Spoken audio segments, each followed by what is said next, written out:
have to wait till Mario lands. I hate that I have to wait till Mario lands. It's so frustrating. 3, 2, 1, go.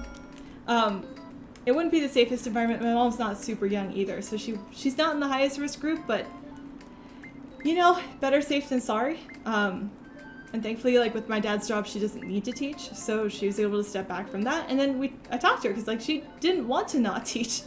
It's not like she was like, yay, free year off or anything like that. She loves teaching. She picked teaching as her career because she loves working with children. And she's been pretty down this pandemic because she hasn't been able to do the things she likes doing. She doesn't feel like she's doing anything. With her job, so often she gets that chance to feel like she's helped someone, right? She teaches a kid something and they show that they've learned it. That's a really good boost of energy, especially if that's your thing, and that's definitely her thing.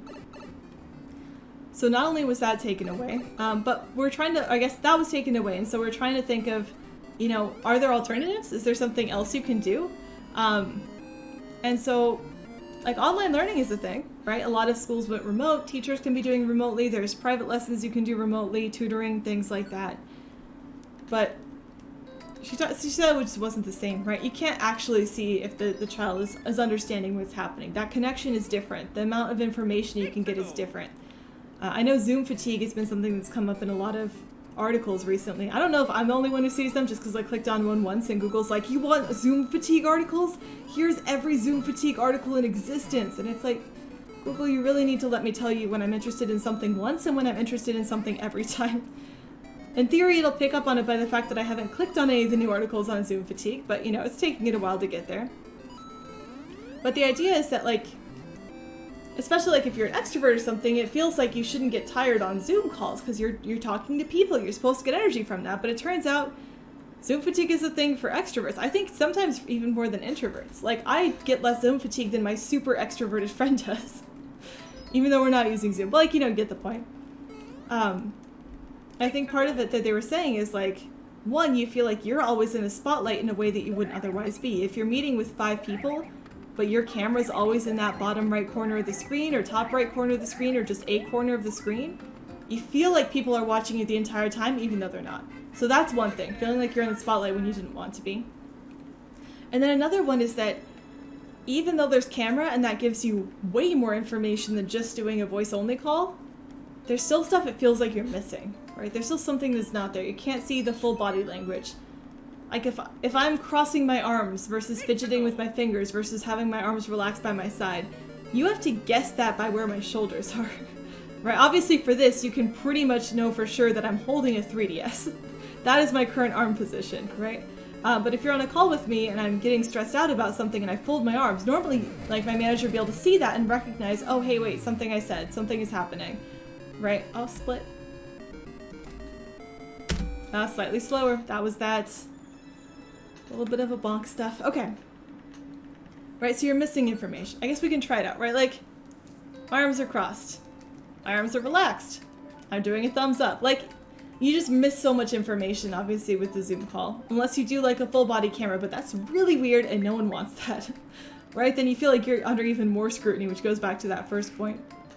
So it's one of those things where even trying to connect with people, even when you're trying to call your family or your friends or do anything, even with school, it just is more tiring than it would have otherwise been. So yeah, definitely I think something that a lot of people are facing right now. Lots of low energy, lots of difficulty finding motivation, I think.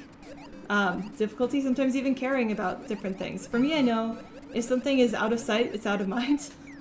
For the most part. Not entirely. Not the way that little kids, like, don't think things exist if you hide behind your hands. Like, not in the same way that if you're playing peekaboo with a child, they assume you vanished off the face of the earth if you do this. Right? Like, object permanence is a thing that I have. I understand that things are there even when I'm not looking at them. But if I'm not looking at them, I'm not thinking about them as often, and so they feel less important. Like, there's definitely a frequency bias towards importance for me, where if I see something a lot, I think of it as more important than something I don't see a lot. And sometimes I hate that because at work it kind of works that way, not just for me.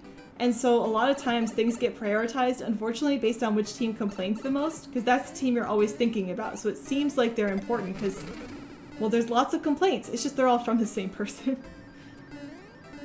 And I think that's part of it too, is like, part of the reason I like doing my work is because I care about my team.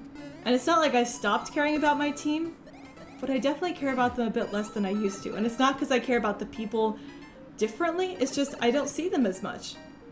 I don't feel as connected to them. I don't know what else is going on with them anymore, and or how they're feeling or how they're doing, without like blatantly asking them like a semi-truck running over a car, like, how are you today? Or what is going on? What was your weekend like? And in the middle of work meetings, depending on the context, those can feel intrusive. Those take up time where you're supposed to be doing other things. And you also know everyone's schedule's busy, so you don't want to do that. And so you have to try to guess like who wants to be asked that question, who doesn't want to be asked that question, or at the very least, maybe ask it, but take the hint depending on which way the person answers. Like if you ask someone, hey, how was your weekend? They go, it was nice. They probably don't want to share any additional details about their weekend, right? So asking them a follow-up of, oh, what was nice about it is like kind of annoying. Versus if they say, oh, it was great. I went into the beach and my family flew kites and, you know, we stayed far away from everyone else, but the sand was really cold, so, you know, we had to wear flip-flops. Like, okay, they want to talk about their weekend, so maybe I should ask them more often. I think it's especially difficult with newer members of the team, where you don't know them as well by default. Like, at least with people that joined the team before the pandemic started, I, like, knew them, right? And so I kind of have that background. I kind of get their conversation style. There's enough background and context there that, like, I can be comfortable asking them those questions. Whereas with newer people, it's like, I assume you're still forming your judgment about me, like who I am, what I do on this team.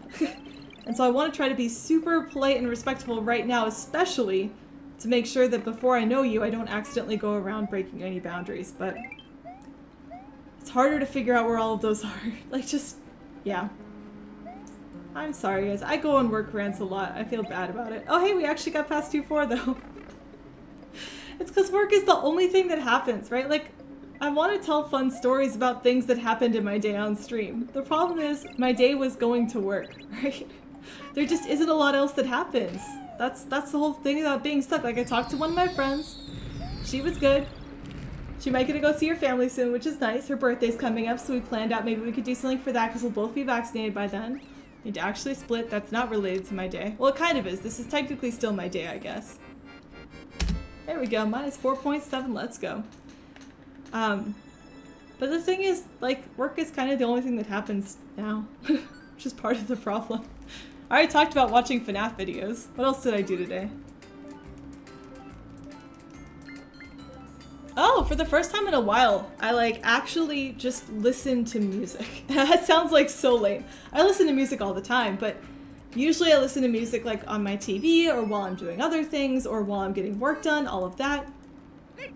Not usually while I'm like playing this game. I've talked before about how even though I don't have explicit sound cues for this game, I'm pretty sure I rely on sound cues like just as a backup in some sense, because I know I play worse when I don't have the game sound on.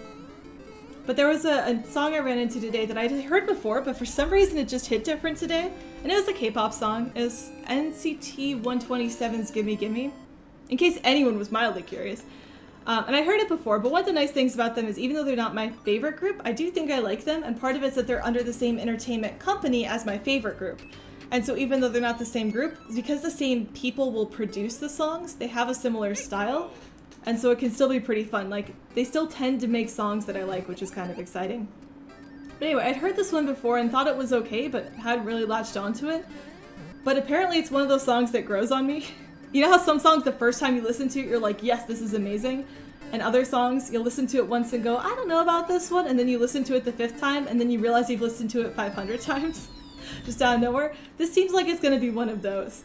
But what was interesting is like the way they did the sound design made me really, really want to listen to it with headphones. Like specifically, I wanted to listen to it with headphones. And so I actually went over to my real computer, got all the way off my couch, walked all the way over to my chair, which is not far away, but you know, when you're tired at the end of the day, it seems a lot further away than it is. Plugged in my headphones. Actually, my headphones were already plugged in. Turned my computer on and pulled the song up. And I was right, like the song definitely sounds better with headphones because you just get a lot more detail. There's so much going on the track that it was really fun to listen to.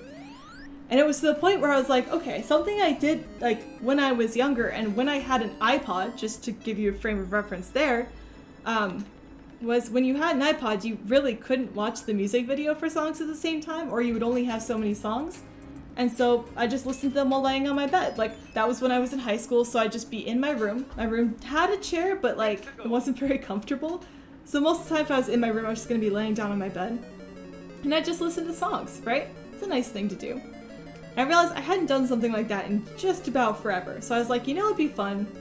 Let me actually move my headphones out of my monitor and into my phone, which was a whole bunch of extra effort, which told you that this was something I was really bored, I guess, because I was willing to do this today.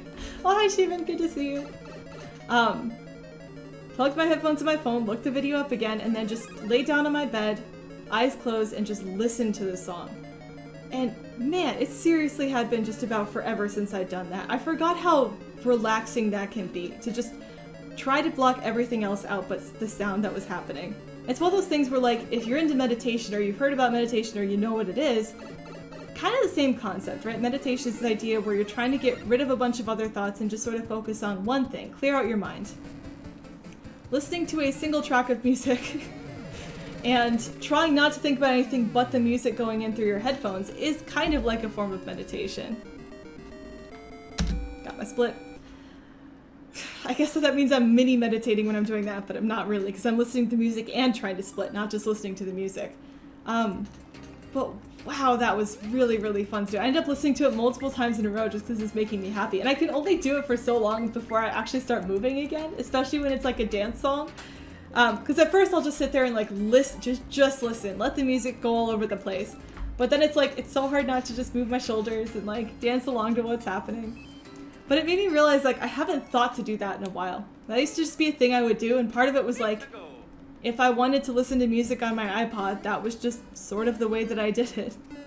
But now I'm thinking, like, I want to find some time, maybe this weekend or next, to just re-listen to, like, the Pirates of the Caribbean soundtrack, which is a completely different genre than what I was listening to today, but it's been a while since I've listened to that one all the way through, and that used to be one of my favorite things to listen to on my iPod, so at some point, maybe Sunday night or something, I'll just go... I don't have an iPod anymore, it died. All of my iPods died, I think. I had 3 over the course of, like, the lifetime of that. Pull my laptop over, which still has iTunes maybe somewhere, and just listen to the entire soundtrack while just laying down with my eyes closed. It just sounds like it would be very nice and fun. The problem is this weekend, though, ended up being busier than I thought it would be, and it's because I signed up for something like 2 months ago that I completely forgot about until it was this weekend. And suddenly my group was emailing back and forth from it. It's a group thing. I like signed up to be part of a group. I was invited to join a group. So it's not like something where last minute I can be like, you know, maybe I don't feel like doing that this weekend. It's like, oh, I signed up for a spot on a 12-person team that kind of wants to be competitive, even though they're not super worried about being competitive. They wanted to have 12 people. Like, if I wasn't going to go, I should have said something way sooner so they could switch someone out for me. The thing specifically is a puzzle event, which is, I don't think I've talked about doing puzzles before on stream, but I like solving puzzles. I think puzzles are fun. They can be frustrating. You know, poorly made puzzles are a bit of a mess. But I like puzzles. I think puzzles are cool. So there's a puzzle event that is put on by like a group, and I know people in the group, so I got invited to participate as one of the teams. You don't actually have to know people in the group to be invited, but you have to have heard about it by knowing someone who knows that the event exists. So anyway, oh, come on, propeller. Anyway, we have a puzzle event. So the way that this event works is it goes from, I think, Saturday at 10 to Sunday at 5. And I will be streaming still on Sunday because the team that I'm on usually finishes the event Saturday night. I don't know if that'll be the case this year as well. But the way it works is you get a whole bunch of puzzles, and as you solve puzzles, you unlock more puzzles. And then eventually, as you solve puzzles, you get what are usually called the meta tokens, and those unlock pieces of a meta puzzle. Whichever team finishes the meta puzzle first wins the event. I guess we're not spinning down there, that's cool. So the general idea is to solve a bunch of puzzles really quickly so that you get these meta tokens, which are pieces of the final puzzle, and then you can solve the final puzzle. And that's one of the cool things about that style is it does this nice trade-off where if you get stuck on that final puzzle, you can solve more puzzles in order to get more pieces of the final puzzle to make it easier to solve. But if you want to win the event, you're going to try to solve that final puzzle with as few pieces as possible so that you can solve it earlier than everyone else. If anyone doesn't know like what a meta puzzle is, think of it as like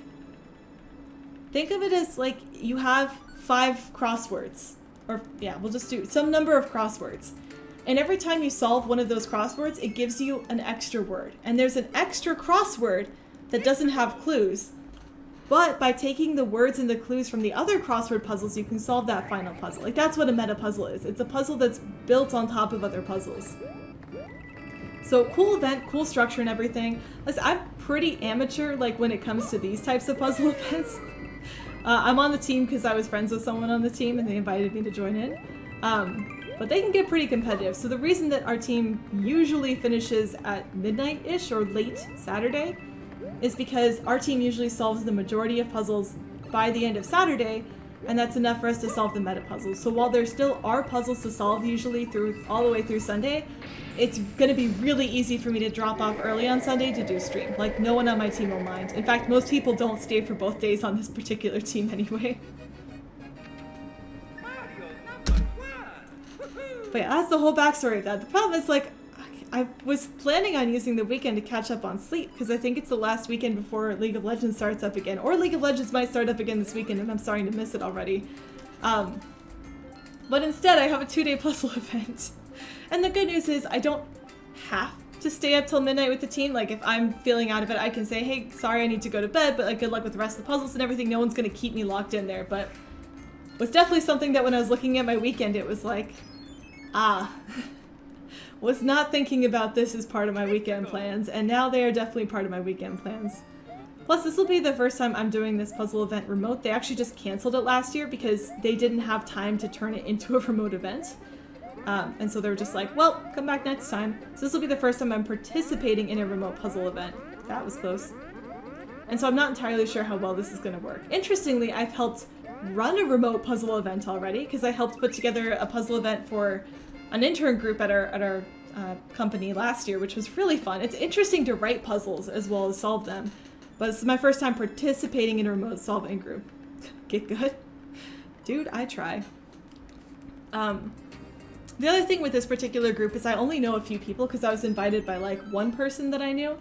So sometimes I end up feeling a bit left out on it. Like, I'll be honest, I may not have signed up for it again this year, except this year's theme for the puzzles is video games. And like, I like video games. So I figured it'd be a fun puzzle event to run in, because like, there's video game themed puzzles. I want to do that. Those are always more fun to solve. Even if the puzzle's bad, like at least maybe there'll be a picture of Charmander or something. Or maybe like a Mario. Wouldn't that be cool? Show off a Mario puzzle on stream next week. But we'll see. Especially like in person, I definitely felt more left out. I'm curious if in a remote group, I feel more included because everyone's a little bit more on the same playing field. You're not just sitting next to certain people. Or whether or not I'll feel even a little bit more left out of it. So we'll see. It'll be a fun thing to try either way. Man, writing puzzles I think is starting to be more fun than solving them in some cases though. Writing puzzles ends up being a puzzle of its own. Where if you think about putting together a crossword, obviously when you're solving it you have to like figure out the clues and everything, but when you're making the crossword, pretending that crossword puzzle generators didn't exist, which they do, you actually have to find a way for all the words to fit together into a grid.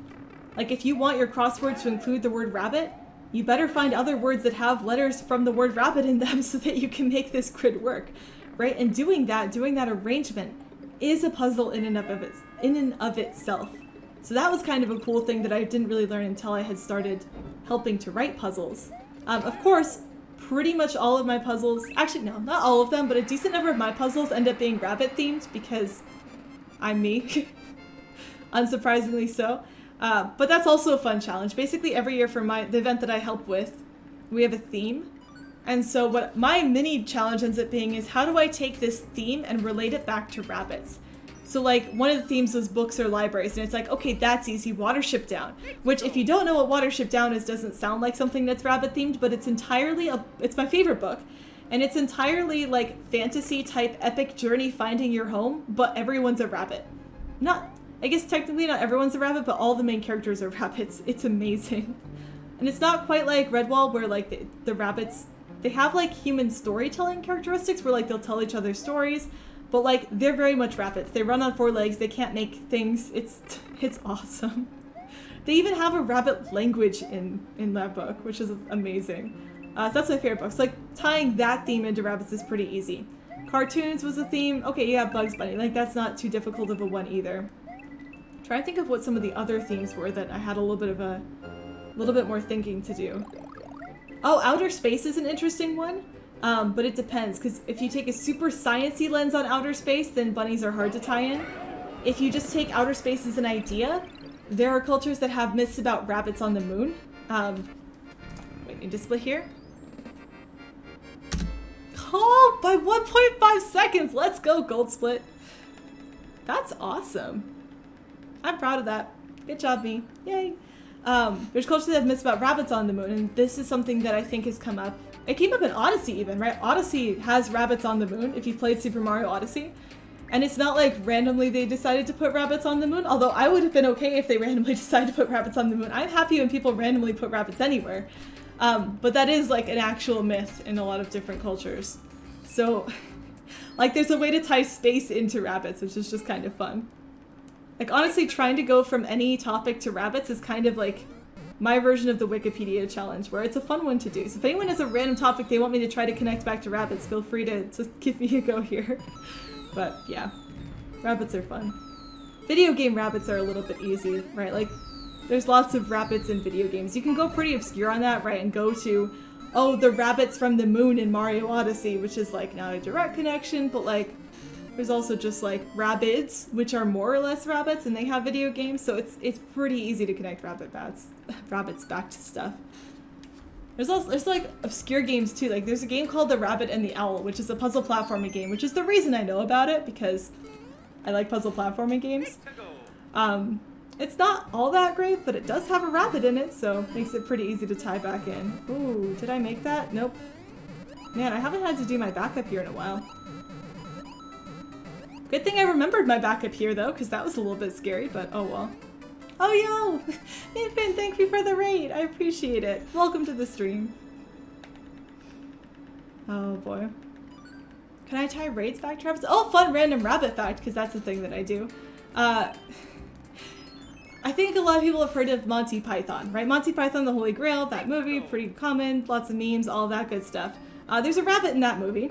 That's also a very memorable rabbit, which is pretty convenient.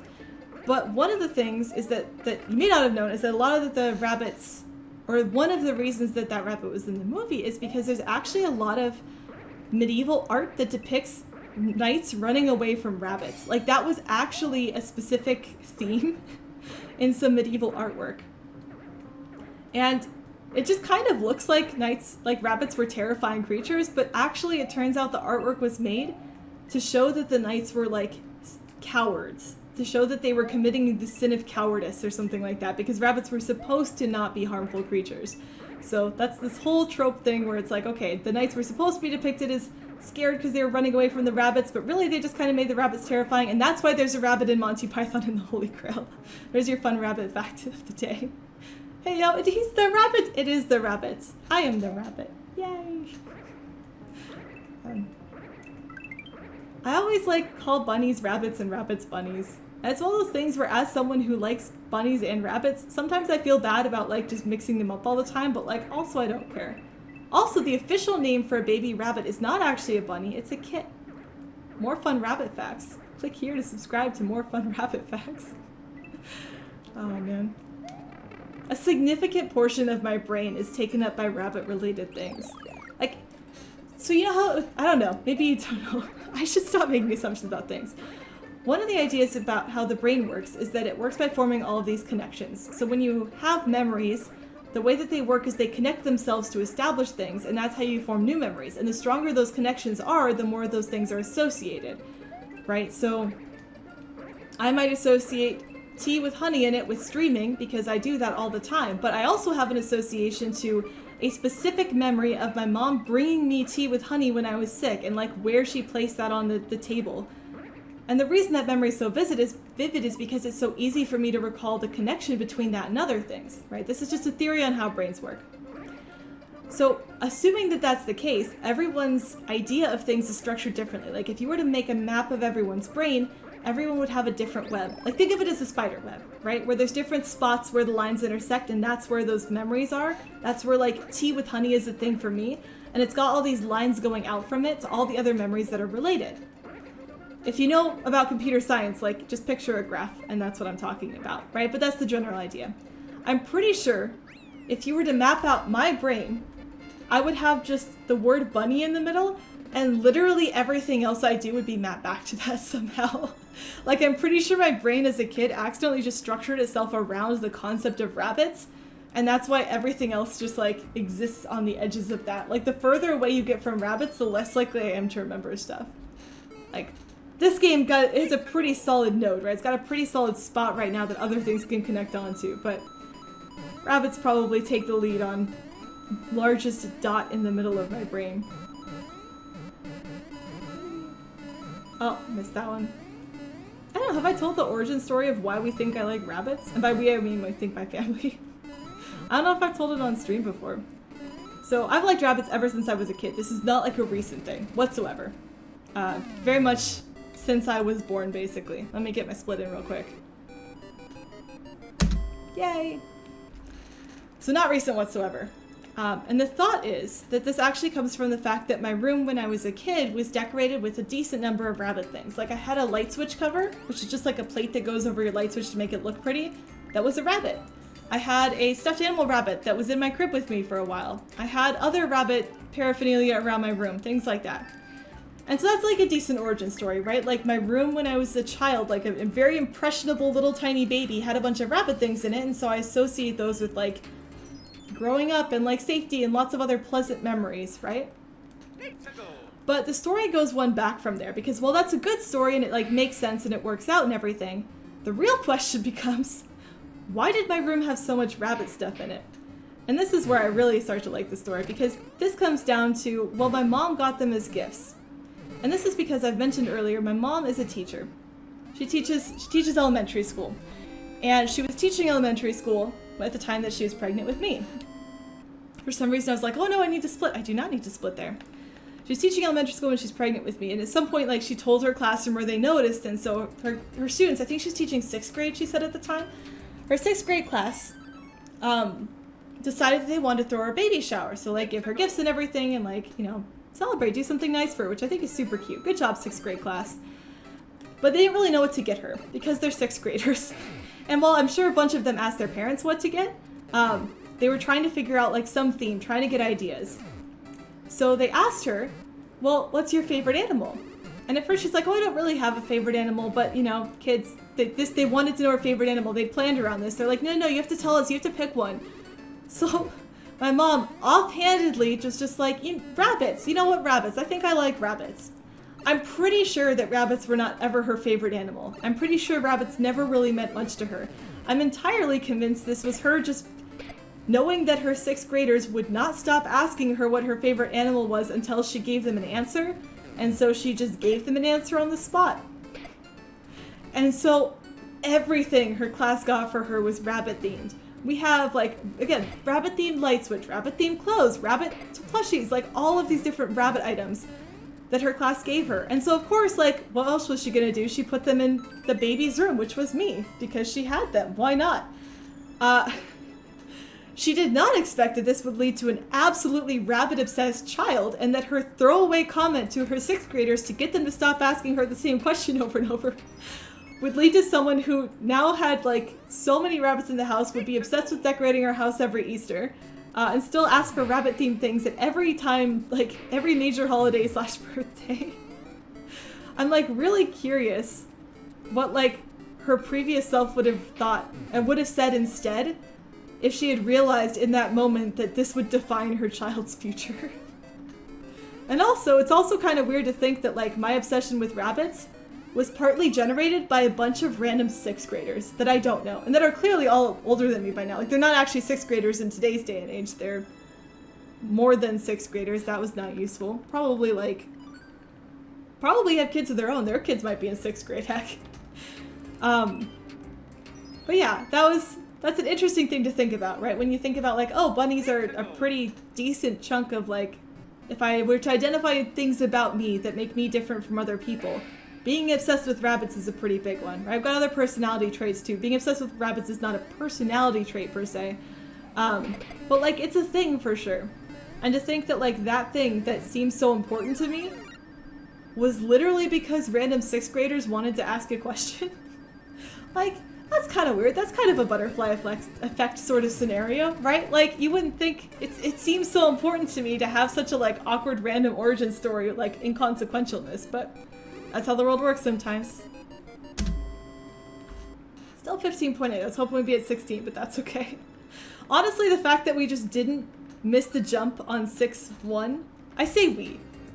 The fact that I didn't miss the jump on, not 6-1, sorry, 5-2, that's just a good feeling. That was a little bit painful last time around. Oh, well. Oh, I haven't been stretching. Man, it used to be that no one could tell if I wasn't stretching because I didn't have a camera. Now you guys all know how bad I am at stretching during my run. Not that anyone's watching for that. That's the thing, right? Like I mentioned that earlier with Zoom fatigue, where it's that idea that everyone is constantly watching and analyzing you, when in reality, if you're in a multi-person meeting, no, they're not. One, they're probably looking at whoever's talking, and two, they're probably just looking at themselves the same way you are. It's fine. And they don't notice all of the small things that you will anyway. Ooh, I got the conveyor belt speed up. Let's go. That saves like 0.2 seconds, but why not? It's a speed save, or time save. Speed strat that is a time save. Those were the two phrases that were in my head and they did not come out correctly.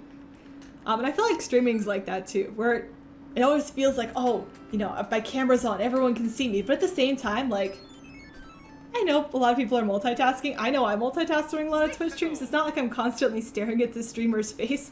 I'm looking at the gameplay. I'm looking at my watch. I'm looking at this other things I'm trying to avoid in my house. I'm looking at my bunnies because they did something adorable. Like, man, it's very easy to overstress about things, but I'm trying to do better at like remembering to take a step back and just chill. It's fine. It's gonna be okay.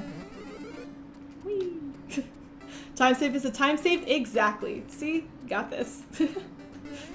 It's one of those things where, like, it's still something that I'm happy about, right? I can definitely take the initiative to look for the happy spots in my run. Given that I'm definitely going to notice the sad ones. I promise you I notice every time I lose time. I just try not to mention or think about it, because then I get sadder about it, and that's a negative loop I don't want to be in. So, I'm going to try to stay positive. But yeah, one of the things I'm working on getting better on is not, like, what's the phrase? Catastrophizing situations. And I don't necessarily... I think I do more of the what if than the oh my goodness, everything is ruined. But can still be a problem. So catastrophizing is, I hope I'm saying that right. It's like turning something into a catastrophe that isn't. So let's say that I was 5 minutes late to my doctor's appointment. I could think that that's the end of the world. The doctor is gonna judge me so badly that they're not gonna give me good treatment. And then they're gonna miss a disease that I have. And it's gonna be terminal because they didn't catch it in time because they were mad at me for missing my appointment and now I'm dead, right? That's catastrophizing. Being 5 minutes late to the doctor's appointment is highly unlikely to cause that outcome, right? It's highly unlikely that that mistake you made in the past has that catastrophic effect. Mine is more like forward thinking what if, where I am running 5 minutes late. Like I won't have shown up at the doctor's office yet because I'll be running late. But let's say I'm stuck in traffic on the way to the doctor's office. Rather than assuming, oh, it's going to be fine, I'll assume that they'll turn me away because I missed my appointment, or the secretary will glare at me the whole time and judge me for being a terrible person. And it's like, okay, but step back and think about it for a second. What does it matter what the receptionist thinks about you? Like, they're still going to give you the paperwork, you're still going to get checked in. They turn you away, so what? It's not like you don't like driving here. You actually like driving places. You like listening to the radio. Yeah, you're gonna be embarrassed that you have to reschedule, but honestly, like, who there do you need to be embarrassed for, right? None of those people are gonna be people that you know. Even if they are, they're not gonna judge you for this because everyone understands that traffic exists, right? Like, yeah, they could turn you away, things could go wrong, but does it really matter? Like, that's the one that I struggle with a lot. Where I usually feel like the consequences are gonna matter a lot, even if, one, they're unlikely, and two, it's unlikely that they're gonna matter anyway. So that sometimes happens with streaming too, where like, I'm still really paranoid about like checking my setup a certain way before I start streaming, and it's like, oh no, what if I don't have my microphone on? That's gonna be terrible. And it's like, worst case, people don't watch your stream because they think that you're a bad streamer and you don't know how microphones work. Speaking of which, please tell me if my microphone's off. To be fair, you wouldn't have been able to hear me say that if it was, so yeah. But realistic case, right? Like what's really gonna happen? Or one, what's the worst that happens if people don't watch? You know what? There are people who will tell you, right? Someone is gonna say, yo, is your microphone working? I don't hear anything. And you're gonna fix it, right? That's what's realistically gonna happen. And is that gonna be a big deal? No. People who've watched you are probably still gonna forgive you for the fact that microphones have mute buttons. And yes, there might have been a couple people who stopped by who might have been interested if your microphone's working, but that doesn't matter, right?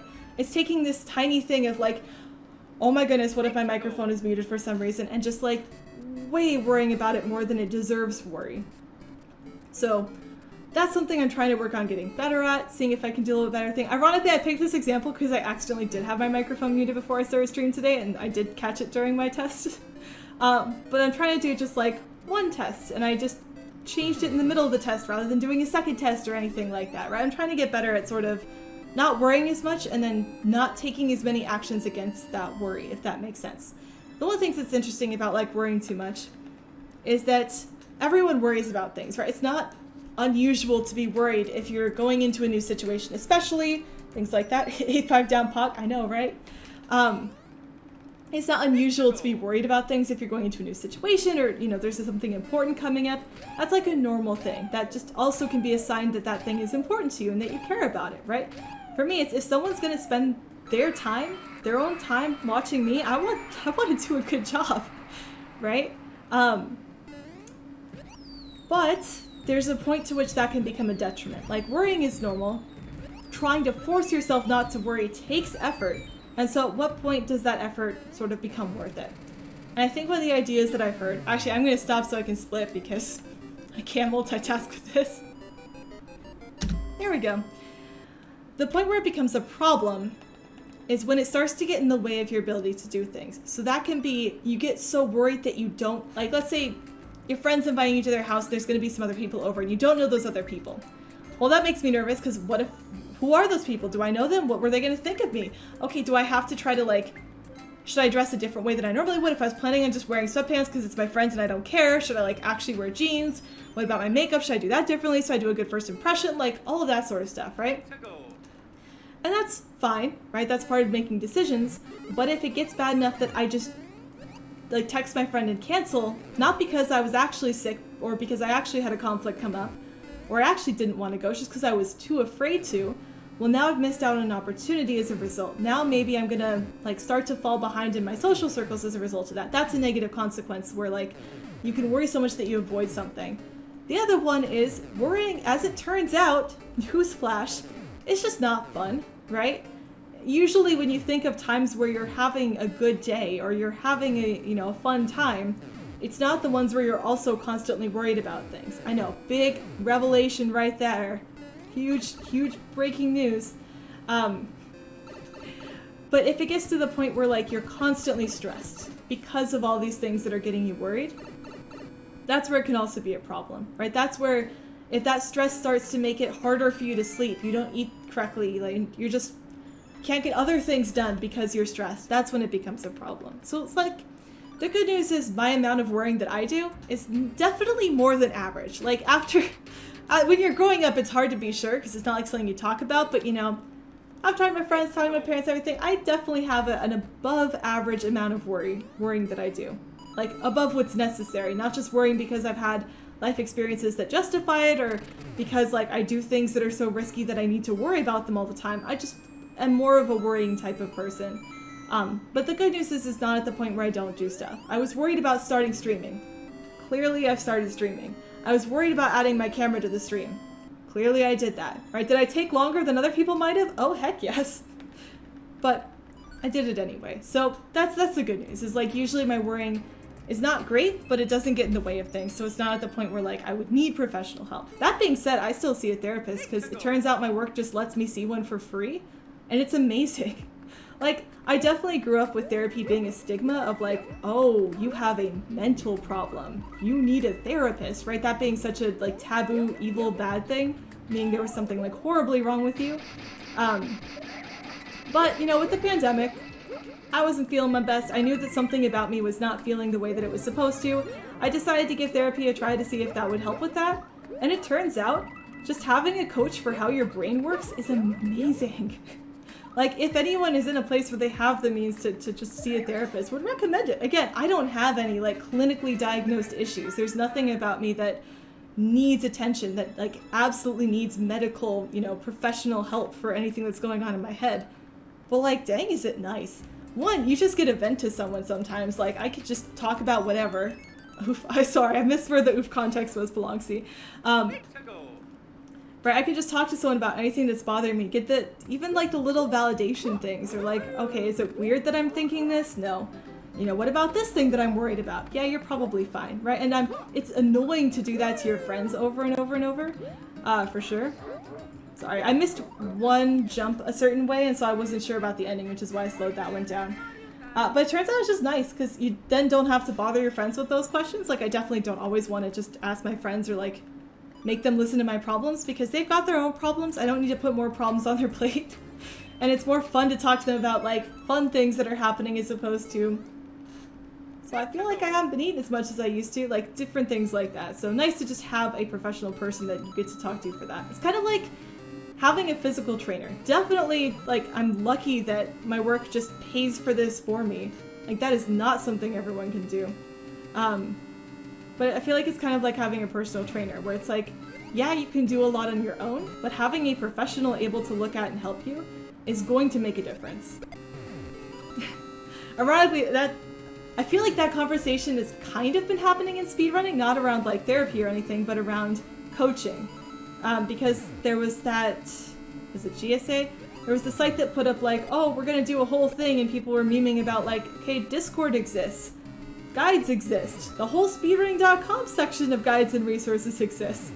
But there were a lot of people who were saying like, okay, maybe the website isn't doing it the right way, but pointing out that coaching is still a different, more valuable thing to some people than just reading a guide, right? There's a difference between reading a guide and trying to apply it, and having someone who can spot your mistakes if you're missing them, or who can fill in the gaps in the guide, right? Guide was published, it might be missing things. They could be the ones who are probably more up to date on the strategies and can say, oh yeah, the guide says this, but now we do this, or explain, you know, something that's missing from there, help you answer those questions. Same idea applies to like your brain, where there's a lot you can do with like, presumably self-help books. I don't think I've read too many of those. There's a lot you can do by just learning more about how the brain works, and like, you know, how to take care of it. And spoilers, it turns out eating healthy and sleeping enough are like really good ways to take care of your brain in addition to your body, but it doesn't mean I remember to do those. But having like an outside person just there to give you that second opinion is pretty useful. So yeah, that's been good. Yay, I didn't miss the ending of that level. Not that I was going to, but sometimes I do. Oh man. Ah, I almost dropped my tea like 5 different times trying to pick it up. I don't know why I insisted on grabbing it with my right hand, but I grabbed my tea with my right hand with my stylus still in it, like claw finger style. And so I barely was able to hold on with these fingers to not drop it on me or my keyboard, neither of which would have been a good thing. It would have actually been better if it fell on me, because like, I dry off. My keyboard would be probably much more damaged if it had a bunch of tea spilled on it. And thankfully at this point my tea isn't hot, which is why I can pick it up with my hands and not using the handle anyway, but still would have not been good for my keyboard. Oh, I had quite a few first frame jumps, just not in the right pattern to get the triple jump at the end. That wasn't half bad. What are we on? Is the... yeah, 9-7 is up next. Okay. I lost track. We're just kind of cruising through. But 9-7 is one of the ones with the more unusual start to the level, so it's one of the ones where, like, I kind of have to pay attention. Yeah, it's this one. Oh, hi, bunny. One of my rabbits just moved over into their hutch and they're eating hay now. They look quite happy. Die! Okay, I'm not quite sure if I jumped over the... oh man, this level is interesting. So... first off, I'm not quite sure if I jumped over the muncher or hit it with the POW block, but I think I just barely jumped over it even though I meant to hit it with the POW block, so that I thought I should have died. And then I'm pretty sure I was only a couple pixels away from missing the large jump in the middle of it, because I jumped a little earlier than I meant to off of that first pipe. So somehow we made it through 9-7, so whoever wished me good luck earlier in the stream, thank you. I'm pretty sure that's where I just cashed in on it. Oh man. Oh, this game is fun. I feel like I've had more interesting moments in this game in the last few days than I have had in the last few months. And part of it's that I've streamed about as much in the last week as I have in the last month or so. But I don't know, it just feels like more things have been happening, which has been kind of fun. Like just random death-defying moments that don't quite make sense, but somehow still do. And I guess part of that is, you know, I'm getting better at the game. It used to be that I had zero ability to recover in this game whatsoever. Like, if I was off of my route by a single pixel, like, that was it. I was probably dead. But at this point, like, I've made the mistake enough times to have a better idea of what to do to fix it. So I feel like that's maybe why things have gotten more interesting lately, or exciting. And by that I mean more dumb mistakes that probably should have killed me but didn't. That's how I define interesting at this point. But I think part of it is that, you know, I've gotten better at recovering, both actively, when I'm thinking about, oh shoot, I messed up, what do I do next? And passively, where my hands are just like, we did the thing for you, you don't have to worry about it. Gold split again, 1.3, let's go. So I think that's why those moments have been happening more. It's like, I'm still making the silly mistakes that I used to, but now I'm fixing them, as opposed to before I'd just be dead. Earbuds with headphones? Bloxy, I've had this since I started streaming. Here. Yeah, sometimes the earbuds are hard to see because I've got so much hair. Actually, earbuds are amazing. I wonder if I can get this out without losing time. They're actually little tiny bunnies. Look at how cute this is. Unfortunately though, because they're bunny shaped, they definitely fall under the category of novelty earbuds, meaning they don't stay in. Like if I were to just put these earbuds in, they would fall out pretty darn quickly. And so I put the headphones over them for two reasons. One, so that they don't fall out. I've been super sketch on that trick lately.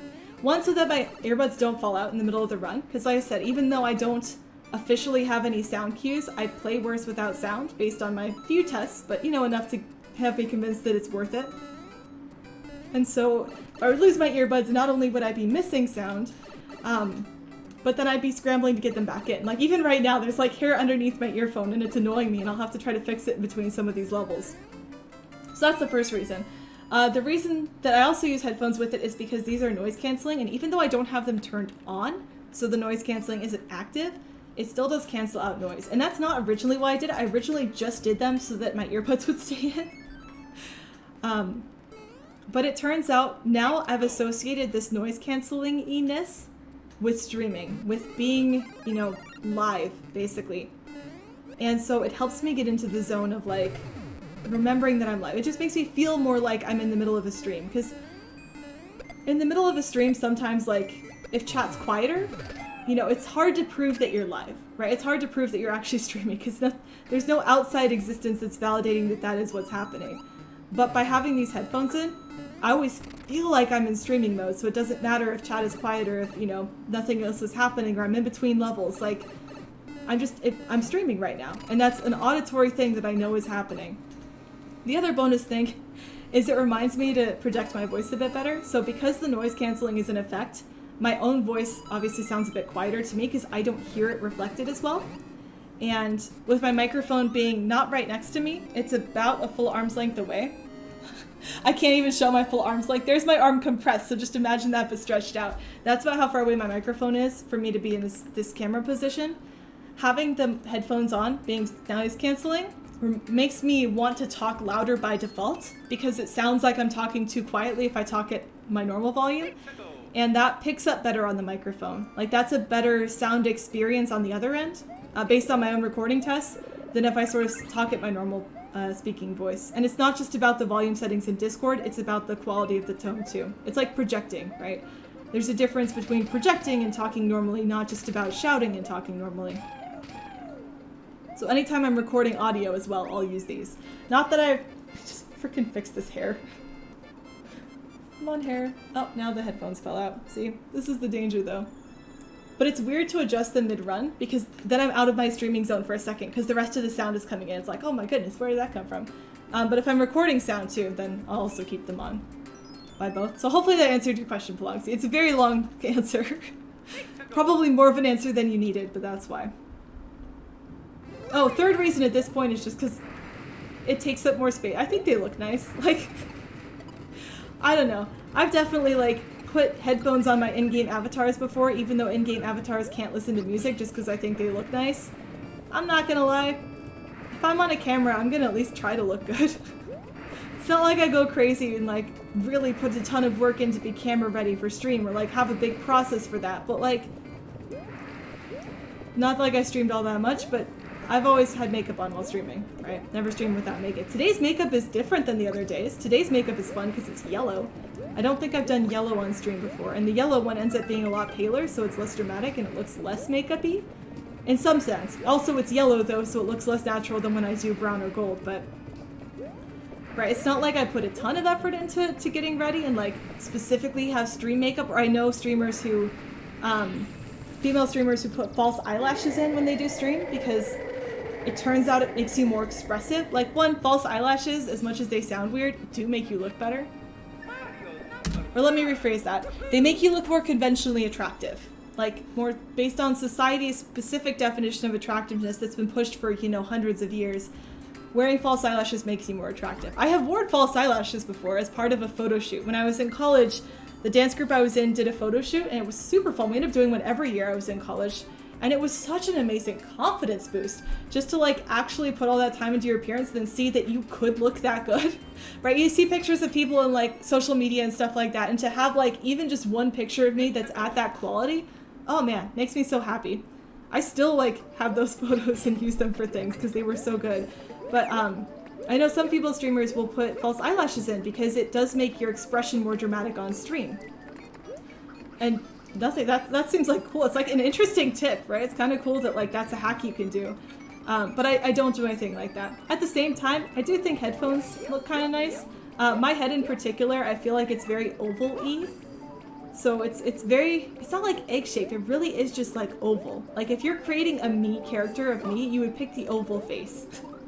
Which I don't really like. It's not my favorite thing about my appearance. Not like my least favorite thing either, but like not my favorite. And with headphones, it changes the shape of my head a bit, right? Like, rather than my head cutting off here-ish, it like extends out something to the side of it. It changes the overall silhouette of what's showing up on camera. Now, to be fair, my wall is dark blue, my headphones are black, so it's not like there's a ton of distinction between my background that like this is causing. If I were, I'll have to do it between levels. If I were to put like a white sheet of paper behind me, you would see the silhouette more than you do here. It's very faint. But I happen to think it looks nice, and one of those things with being on camera, even though again, it's not really about the camera, it's more about the game, I feel more confident if I feel like I look good, compared to when I don't. Okay. Make sure I get running speed, because I've died here before to not doing that. Yay. Flashbacks. So yeah, plenty of reasons. Mostly to keep the earbuds in is the short answer. The long answer was much longer than I thought it would be, apparently. Let me see if I can put my notes behind my head to prove my point, though. Next. Maybe next. Why does next take so long to show up? So here we go. These are my notes, by the way. Ta-da! So if I put these behind my head, oh yeah, no, it's not really gonna work. It doesn't. Yeah, I can't get them lined up. They're not large enough to actually outline my head, but hopefully you get the idea of it. Oh man. Mushroom.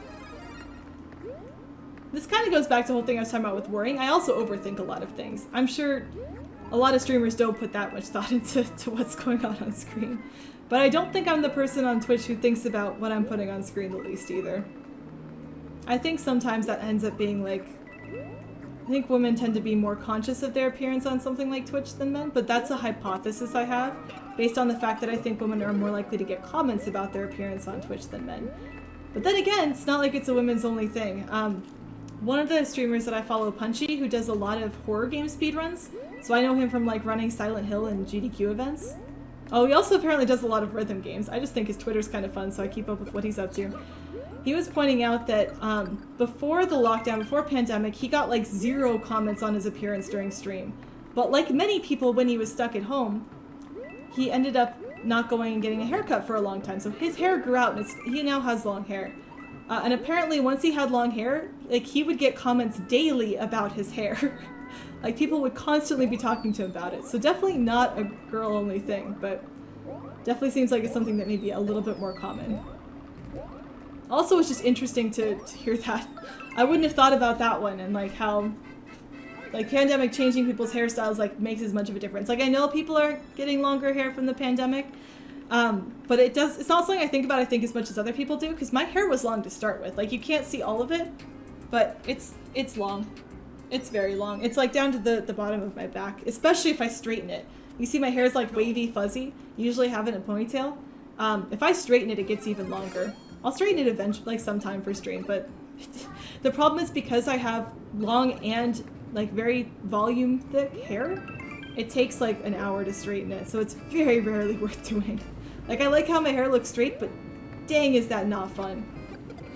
So eventually, but it's one of those things where like not being able to go and get my hair cut during the pandemic did not affect me much because my hair, it just was long and is now still long but slightly longer. The one thing it did mess up is I had been thinking about dyeing the bottom of my hair again. I dyed the bottom of my hair dark blue in college senior year and I really liked it. It was kind of fun. And I've been thinking about doing that again and maybe doing dark purple or something, but that's one of those things that definitely isn't worth doing in the middle of a pandemic and putting myself or anyone else at risk for, so maybe not. Oh, am I gonna split? Oh yeah, look at that, I actually remember to split World 11. I can't tell if that's a blessing or a curse on the run, because I think I'm 50-50 on PBs with actually having World 11 in. Feel free to make your bets now. And the reason that I jumped ahead, one, I got another gold split, so I've gotten like, I don't know, 4 this run, which is awesome. And part of that, for anyone who hasn't been watching recently, I have a new SD card, so I'm saving like 2 seconds per world at this point, just for free. So I should be getting a lot of gold splits. That means that our understanding of SD cards is somewhat correct.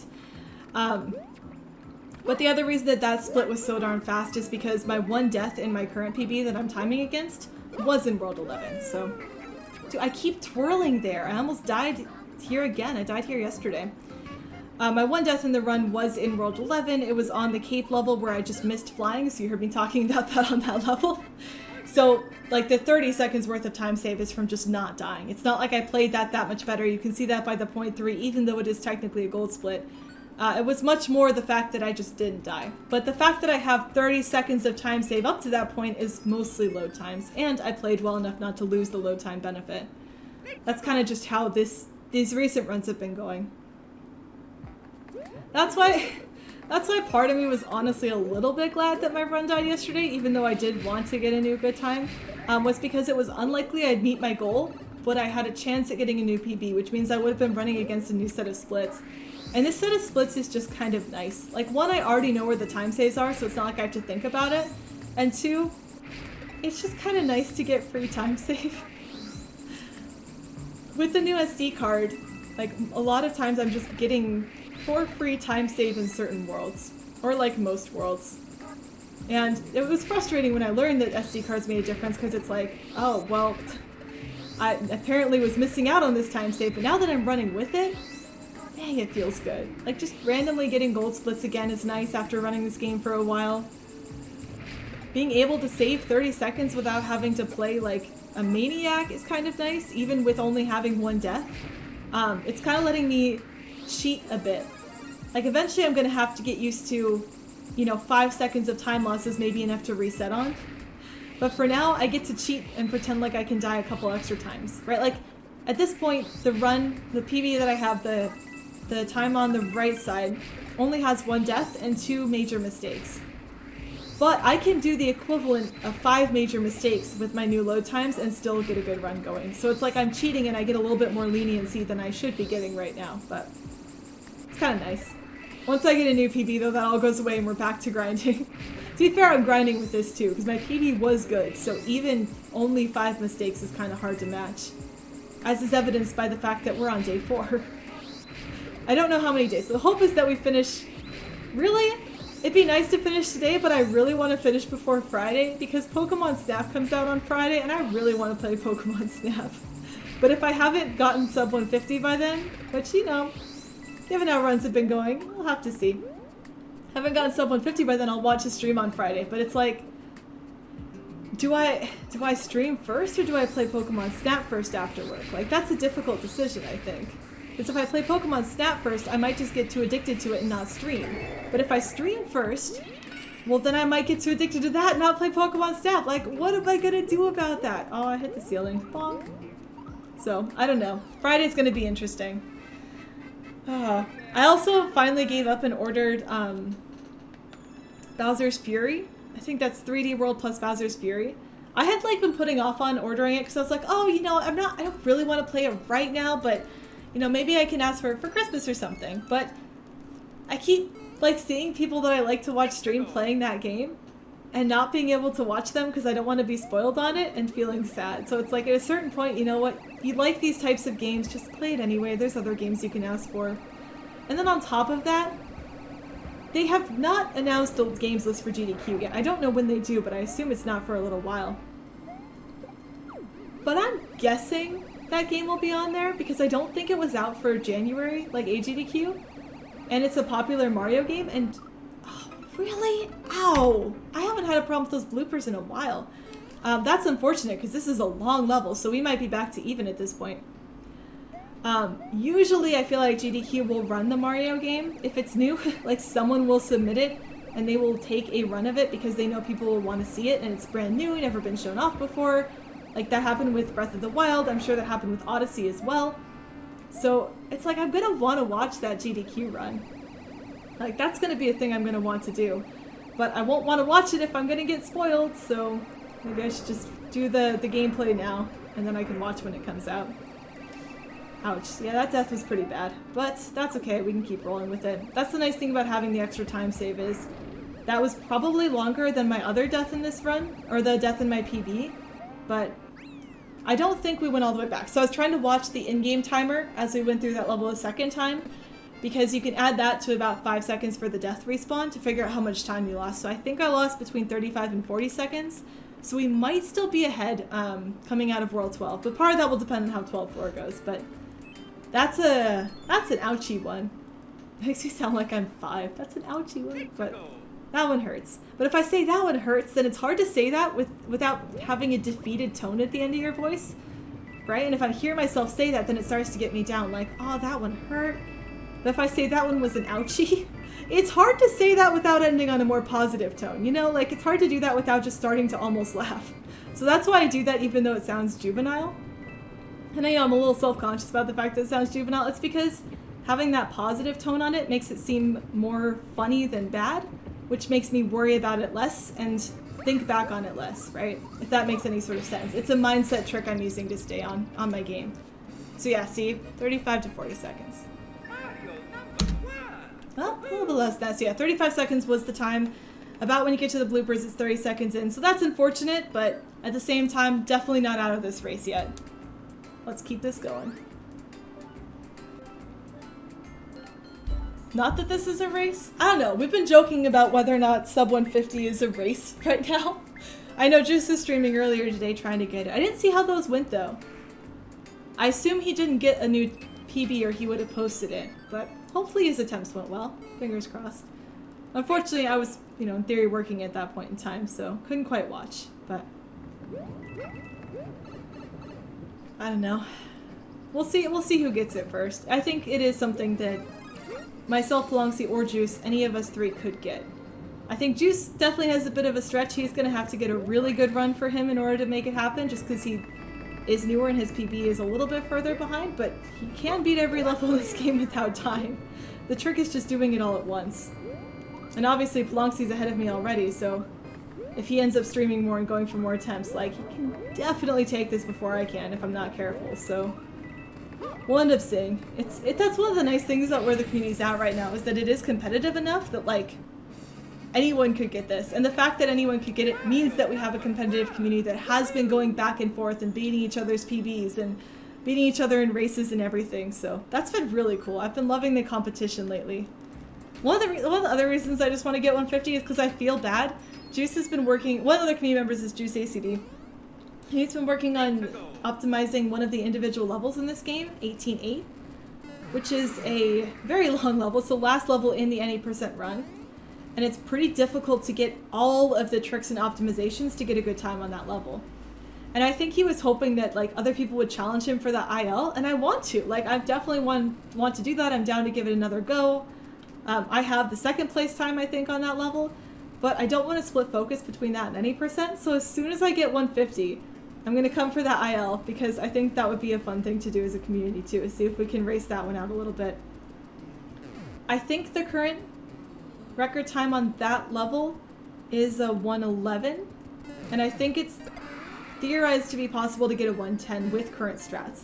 There, of course, could be other strats, because this game is known for randomly, I don't know, I feel like it's known for randomly having new strats every once in a while. But at the same time, like, because you can get it with current strats, definitely is possible. We don't, like, have to find a new trick to make that one work.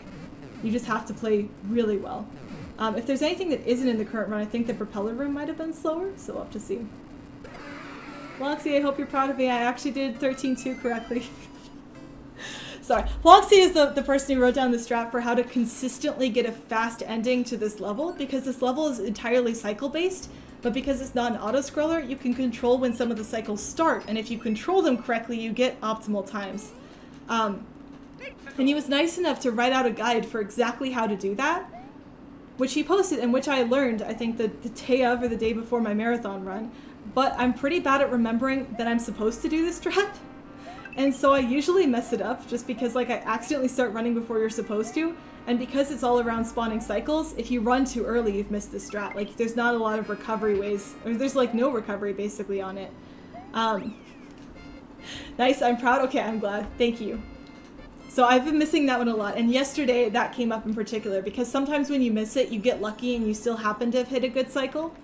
Yesterday, I did not hit a good cycle, and I lost probably 15 seconds just to not doing that strat, and then getting the bad cycles after the fact. Like, I got pretty much the worst cycle you could if you don't do the strategy. So, yeah, was definitely paying a little bit more attention on that one today, because I would rather not have that giant time loss again. That one felt pretty bad.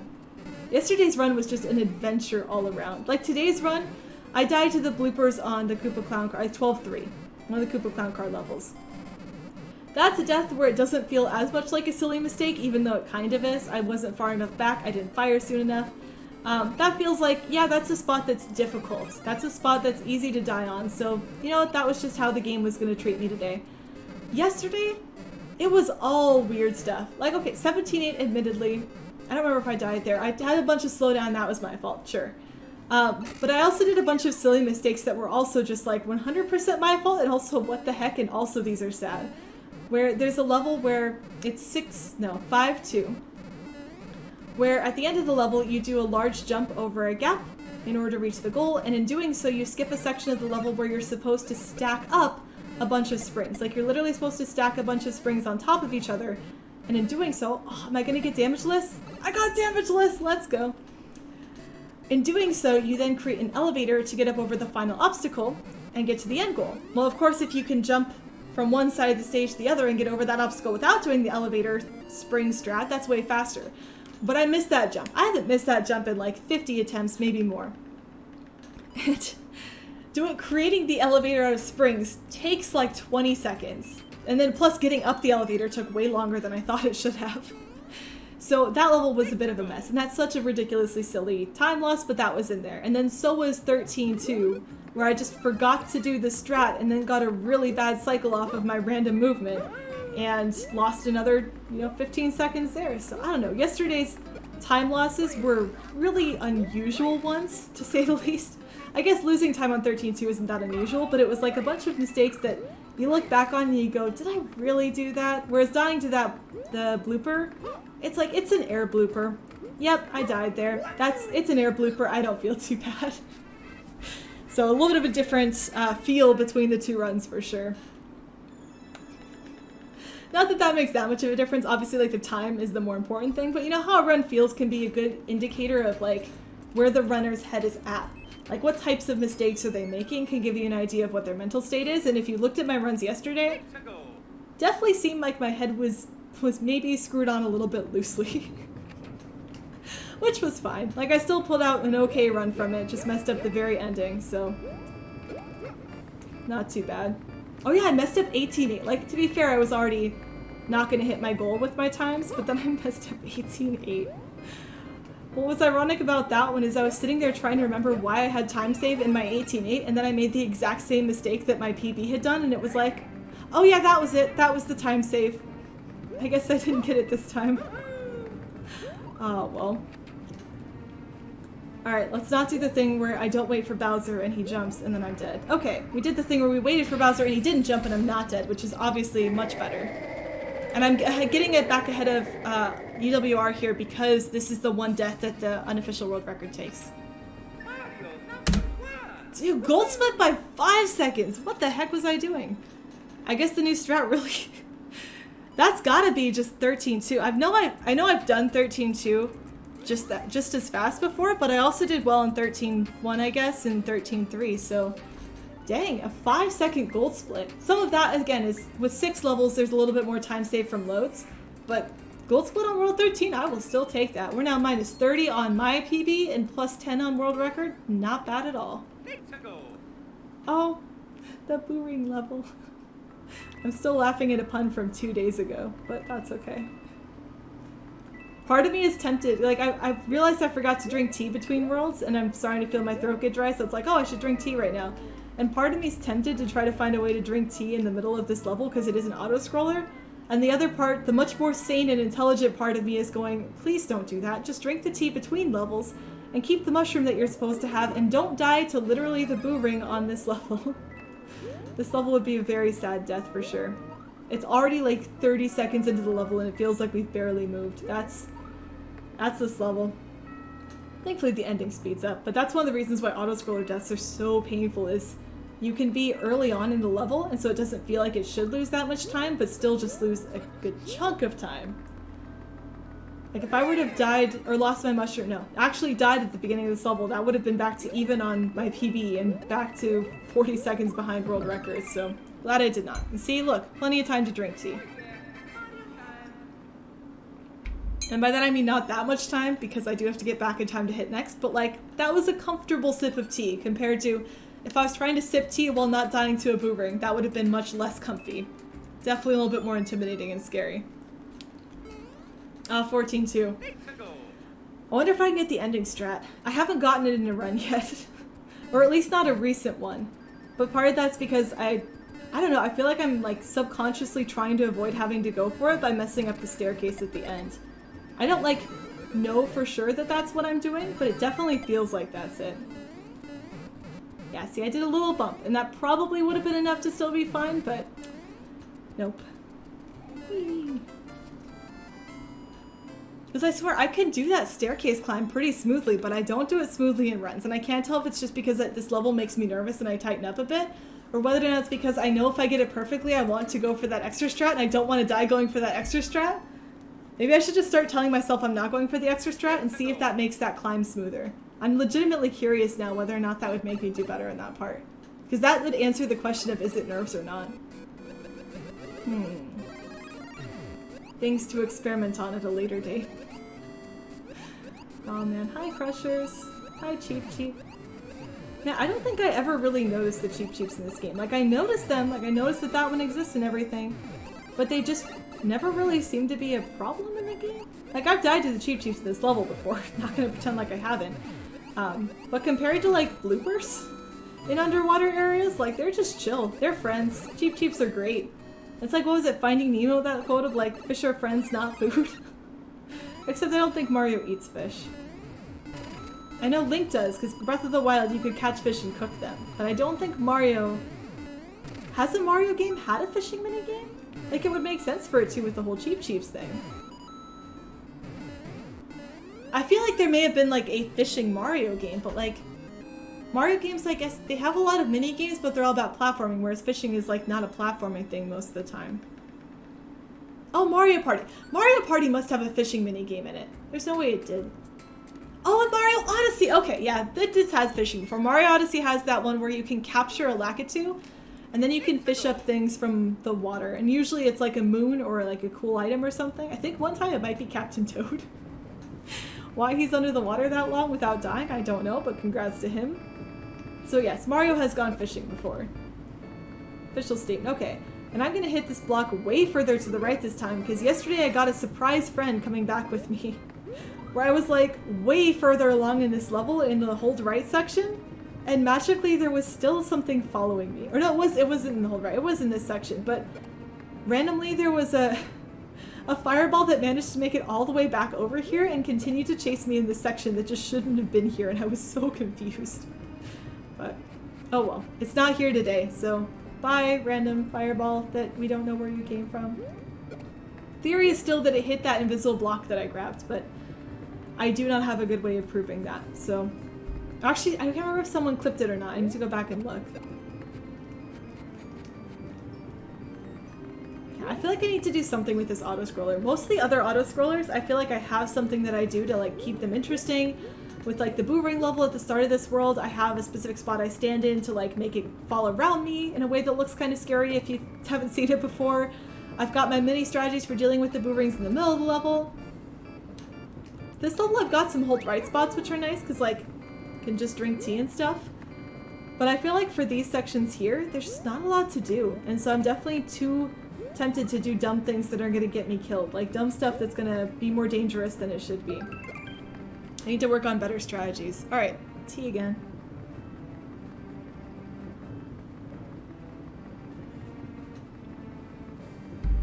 Definitely harder to grab the teacup with my right hand than the stylus. I don't know if you can even see the stylus. Because the problem is my stylus is dark and my background is dark too, but I'm holding a stylus. I could use fun styluses? Styli? I think it's styli, but I don't know for sure. Because I definitely like bought a carrying case for my 3DS. Not this one, but like my original one. Oh, this is hold right. I was Princess Peach. I really like it. It's all colorful and everything, and Princess Peach is one of my favorite characters in video games, and she was the person I played in like Melee and everything. Not well. I was watching someone who like actually knows how to play Melee play Peach today, and it's like, oh, so that's what you're supposed to do.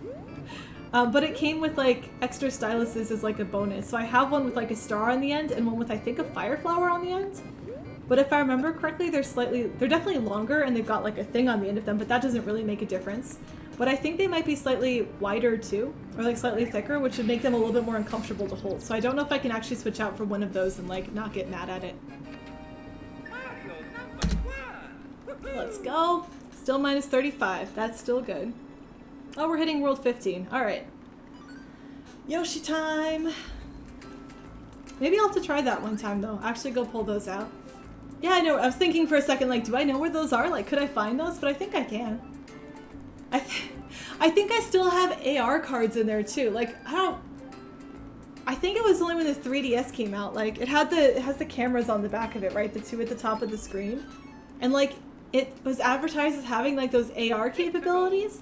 Did any games ever actually use the 3DS's AR capabilities? Like, I know that my 3DS came with these little AR cards, so I could, like... I was in college when it came out, so, like, I could see things in my dorm room, and, like, oh, I just did that entirely wrong. Okay, good morning. Like, I would put, like, whatever the little item was on my desk in my dorm room or whatever, but I don't remember any game that actually made use of them. Like, I feel like Pokemon should have. Maybe there was some, like... side Pokemon game. I am just not doing this correctly today. Oh, come back, Yoshi. But I can't think of, like, I don't remember them being a part of any of the, like, mainline Pokemon games. Like, I don't remember even Omega Ruby or Alpha Sapphire making use of them. I know Animal Crossing didn't. Huh. I wonder if that was ever, like, really used in a game. If anyone did, it's probably Kirby. Kirby games love to make use of all the gimmicky mechanics. I was watching someone... Mr. Shasta is doing a run of Kirby, I think Canvas Curse is the name of it, where basically it's a game where Kirby is just rolling the entire time and you have to draw tracks for him and like platforms for him using the 3DS stylus. And it looks like one of the most miserable speedruns in existence to try to just draw a bunch of lines to make Kirby go fast. Like, oh god, I don't know why that's a run he can do, but it looked awful. I'm glad that he did it, that was interesting. But I feel like if any game were to have used, like, the newest gimmicky mechanic, I feel like Kirby sort of has become that title, right? Donkey Kong, probably not. Mario will probably do something with it eventually. But I feel like Kirby's the one where if there's a new gimmicky mechanic, I expect that there's a Kirby game that makes use of it at this point.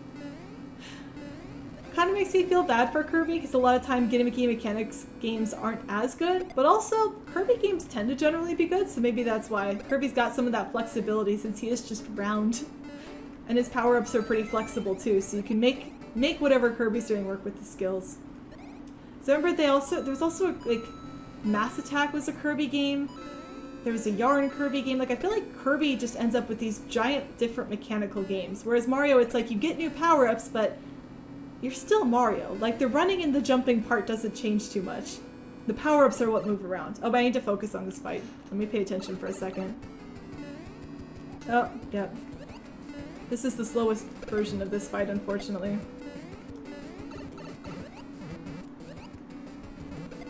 Oh, I forgot to lure him. That was the backup that I was like, I know there's a backup for this I'm missing. Dang. That wasn't too bad, but I definitely didn't save time. A lot of times I've been saving time in World 15 because I've been doing that fight so well, but not today. In order to do the shell jump strat, you have to take damage because I can't do, at least I can't do the shell jump with the tail, and then you have to knock the shell out of midair so you can grab it, and I missed both of those things. You usually miss both if you miss them, so I forgot that the backup was luring Bowser to the right, and so I just fought him, which is still not too bad. I used to just fight him anyway, so no real difference there. I was talking about Kirby games. Trying to like remember where my train of thought left off. Nope.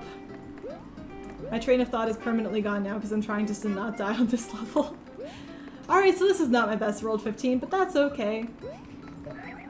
The evil part of my brain is telling me like, you could make up all of that time by doing this strat. Like I'm doing evil hand rubs in my head. You could make up all that time by doing the strats on World 15, 15-4, go for the chain chomp skip, but I'm not going to. Like, I probably lost 10 seconds on this world at most, and you know what? It's not worth dying over. That's okay, we can just keep rolling. I'm sure I think about Kirby games, though. I forgot it.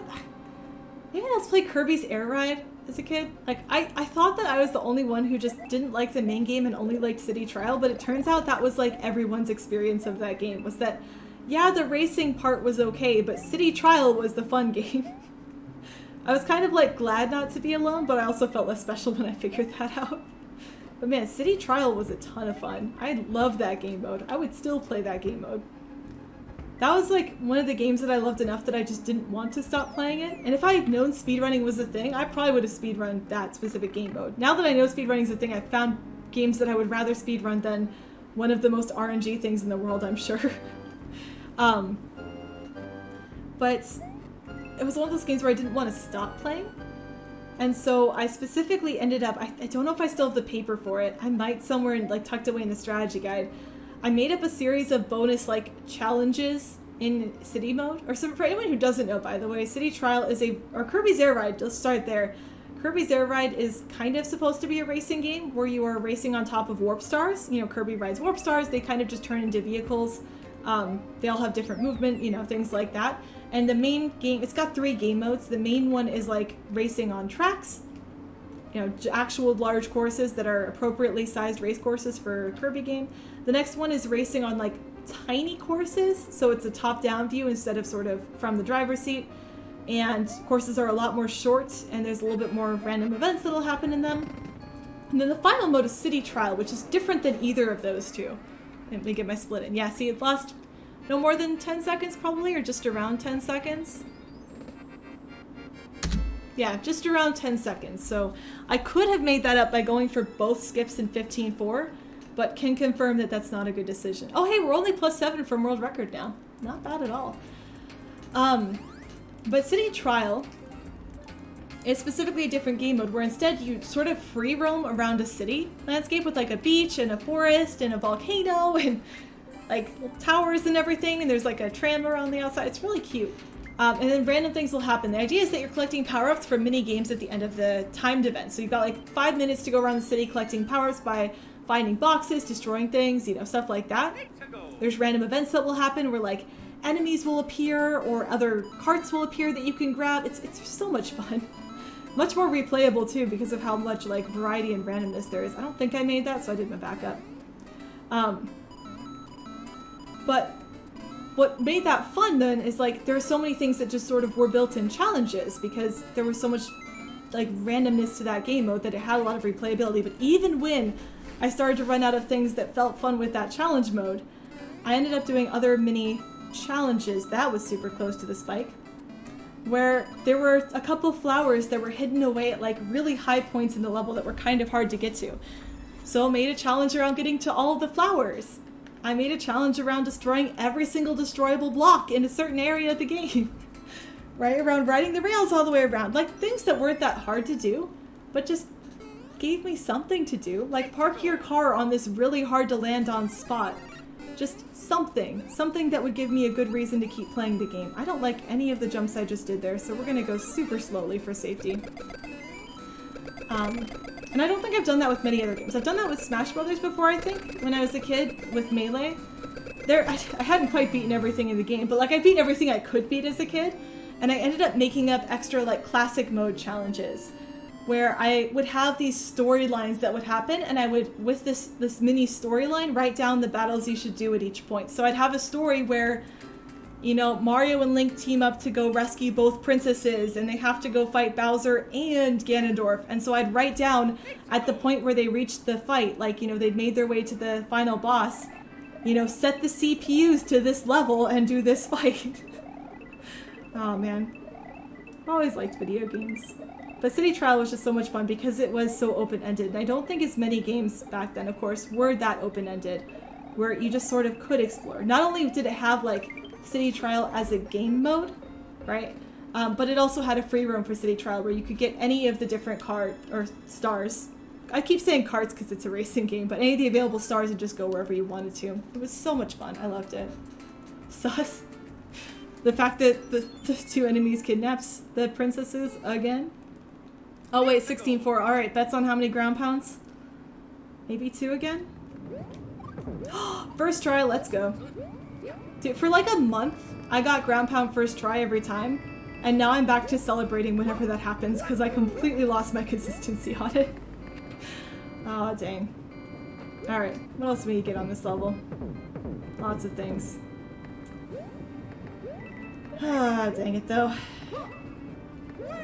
My heart is just now noticed that we're in World 16, and just now noticed that we're on 16-4. I was keeping it distracted with the City Trial stories, but it started to pay more attention. Do I have more City Trial stories? Can I distract it again? I guess the other fun thing about City Trial is the CPUs aren't very good at the mini games, so if you're even like halfway good at the game, you don't need to try that hard to win. So like winning doesn't really become the challenge of City Trial. Like, it's nice, but it's not really what you're trying to do. But one of the other things that's fun is because you can get a whole bunch of power-ups, you can try to max out as many of your car's power-ups as possible. And like the game wants you to do that. That's definitely like the goal of the first section, is to max out on everything. And sometimes you'll get hints that will let you know what the upcoming game is, and that will tell you like specifically what you should be trying to max out. Like it'll say, oh, you know, you want to go fast, and so you get the speed power-ups. And it's usually a little bit more subtle than that. But trying to max them out and then just trying to control your car at a speed 10 times what it was originally at is always really fun. The only problem is when you start the game mode, it always feels really slow because you're so used to getting all the speed power-ups. Oh my goodness, what is this Bowser pattern? Like, I'm handling it well, not gonna lie. I played it always feels weird to brag about stuff, but like, I played that Bowser fight pretty well for how much of a mess that was. Let me go ahead and hit my splits. I have time save in World 16 specifically from this level, so I'm glad I got that, but it's not as much time save as I always think it will be, so... Ouch. I think I just had a really clean rest of World 16, so that's why I don't have as much time save in the last levels as I think I do. But hey, it's still good. Minus 33 going into 17 is not bad at all. But yeah, try and control his card. So that Bowser fight was interesting because, one, he gave me the wrong fireball to be able to do the initial quick kill type thing. You want to get next to Bowser as soon as possible, and that means taking out the Podoboo that's immediately next to him, and you have to wait for a little bit for it to fall on top of your Shelmet. You can get to it a little bit faster if you're willing to risk it, but it's not a good idea. I don't actually know for sure how quick you have to be to make that work. So that's part one, but if Bowser shoots a fireball right when you're trying to move into position for that, you need to prioritize dodging the fireball because otherwise you'll lose your Shelmet, and then you couldn't do that anyway. Oh, that was such a good jump. Look at that immensely tiny spin jump. Ballerina Mario right there. 1, 2, 3, 4, 5. So that was the first part of that fight that went a little bit wrong. Oh, hey Samuel, good to see you. That was the first part of that fight that went a bit wrong, was I had to wait a second cycle to go take out the Podoboo and actually get close to Bowser for the faster killing, or faster attacking. Then the Hammer or Sledge Bros jumped really early. Or actually, they probably didn't. They were probably a normal pattern, but because I was late getting into that position, they jumped while I was trying to get that set up, and so I had to, like, I don't know. I had to try to dodge them, and I didn't. Oh, wait, come back, please. And I couldn't quite get it because I was also too close to Bowser, and he was shooting fire, so... Oh my goodness. I'm glad I didn't lose time to that Bowser fight, because that was definitely a setup that I've lost time to before, if that makes sense. Alright, time for the bomb, though. And I'm nervous about the bomb, and the problem is normally when I'm nervous I try to distract myself by talking. But with the bomb, if I talk I can't keep track of the flashes. So I'll actually just have to be quiet here. See what we can get done.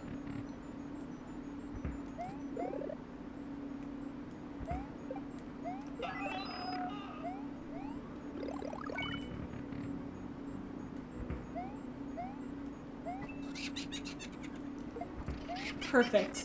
Kept it cool.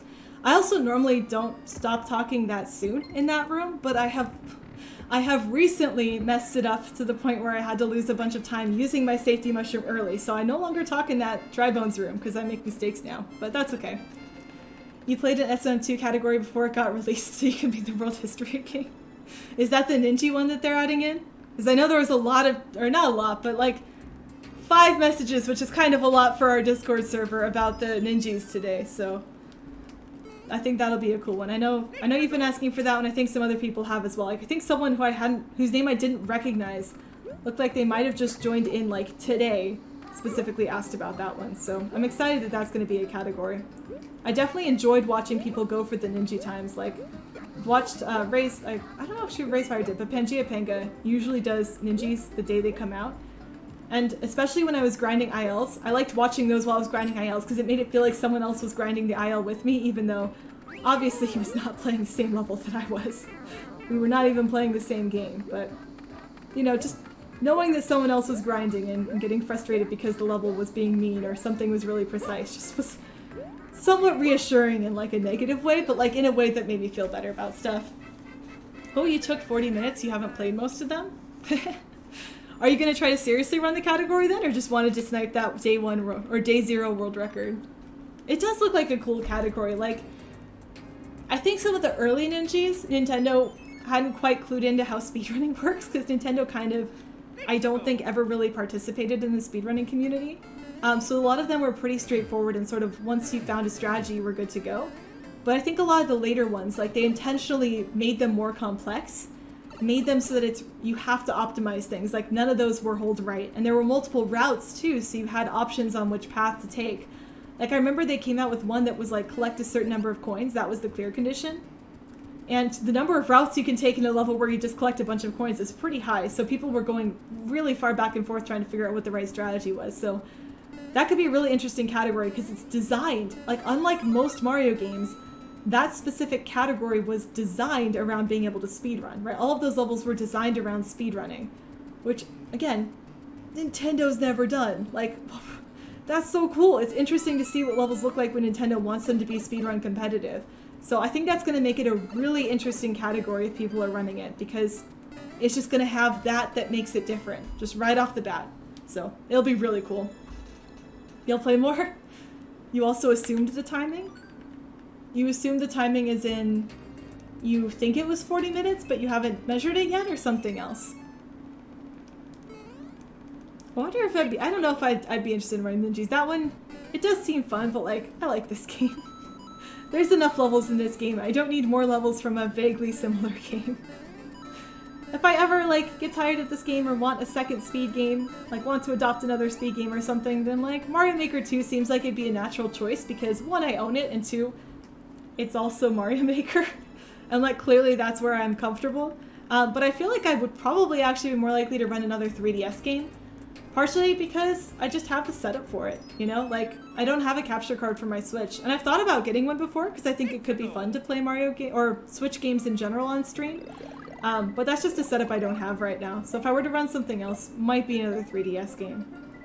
The other one I've like thought about off and on, even though I don't know that I'm really serious about it at all, and definitely not like serious about it in the short term while I've got this stuff going on, would be Pokemon Ranger games. Even though they seem like they'd be a nightmare to speedrun, because the game mechanic is drawing circles around Pokemon using the bottom screen. Like, that is the way that you catch Pokemon in that game. And obviously catching Pokemon in a Pokemon game is a pretty big deal. So I want to look up, like, if there are speedruns of that game. There's probably someone who's run it. I just want to see what that time looks like, and, like, is it at all optimized? Is there a route for that? Like, what does that game look like? I'm just curious at this point. Oh, man. Oh, when to start the timer and when to end the timer. That makes sense. Sorry, the timing rules were what you assumed. You did not assume how long it took you. Makes sense.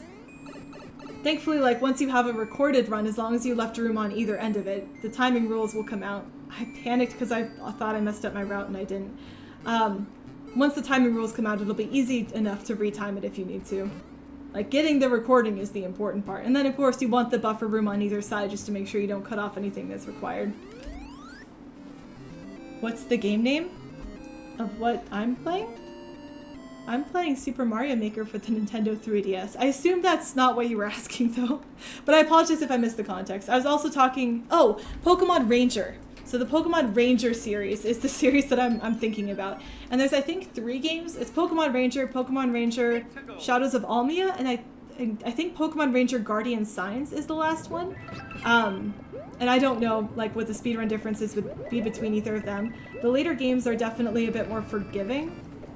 In terms of casual playthrough, where they let you retry certain enemies if you want to get a high score, but that would have 0 bearing on the speedrun, because you wouldn't want to retry enemies for high score, because why would you? So, I don't know. I would look probably at all of those games and see which ones anyone has run, if any of them, and see if any of them looked interesting. Alright, I'm going to be quiet here, though, because this room has been...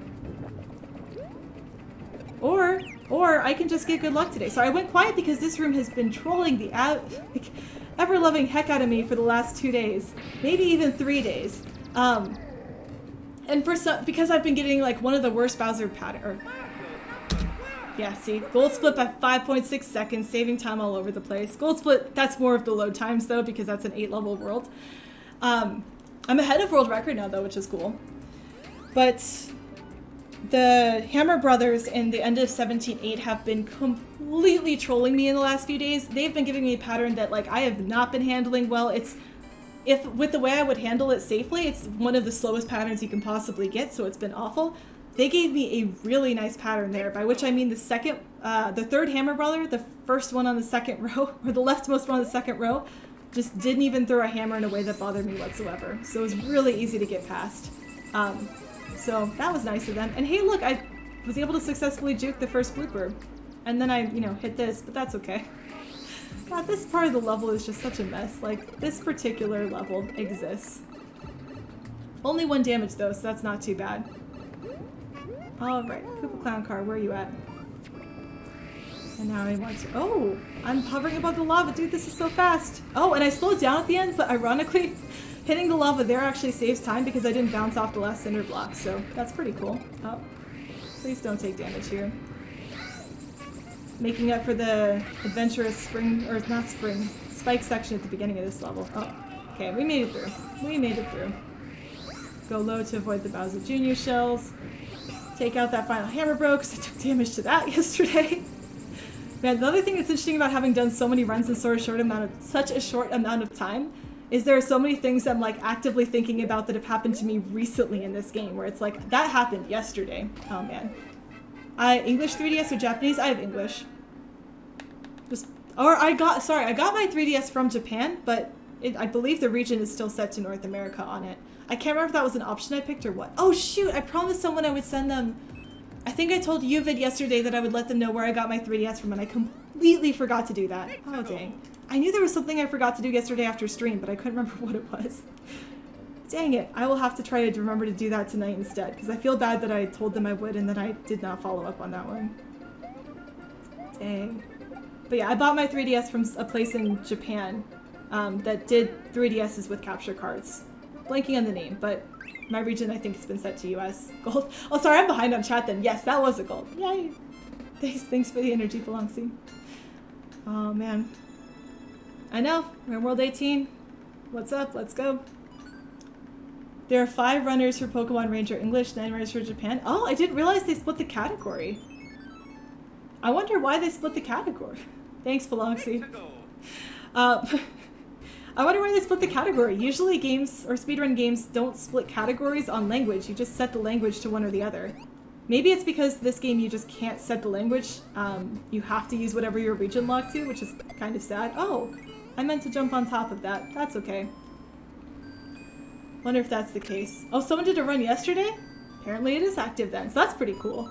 Like I said, not like I'm gonna drop this game and pick that one up. I have so many more goals for this game. Like obviously my current goal is sub 150. I've been posting that for the last few days. Talked about it for a while. There's another goal in Deathless, but I think sub 50 is just really the focus for me right now. Deathless would be another nice one, but if I get sub 50, I could start putting some other strats back into the run. Deathless is something you can kind of adjust for by just playing slowly. So 150 is like an objective measure if you got really good at speedrunning. Deathless is a good measure, but not necessarily the only one. At some point we will get Deathless. And then I want to get all my ILs back that Juice and Palanxi have taken back from me. I want to say stolen, but like, I don't know, that implies like deceitfulness. They earned those. Because I did not leave a lot of room in most of my ILs, so the fact that they're taking them back means they're really good. And I knew they were good, so it's not like, oh my goodness, surprise, they're good at this game, but yeah, GG's to them, but I'm coming to get them back again.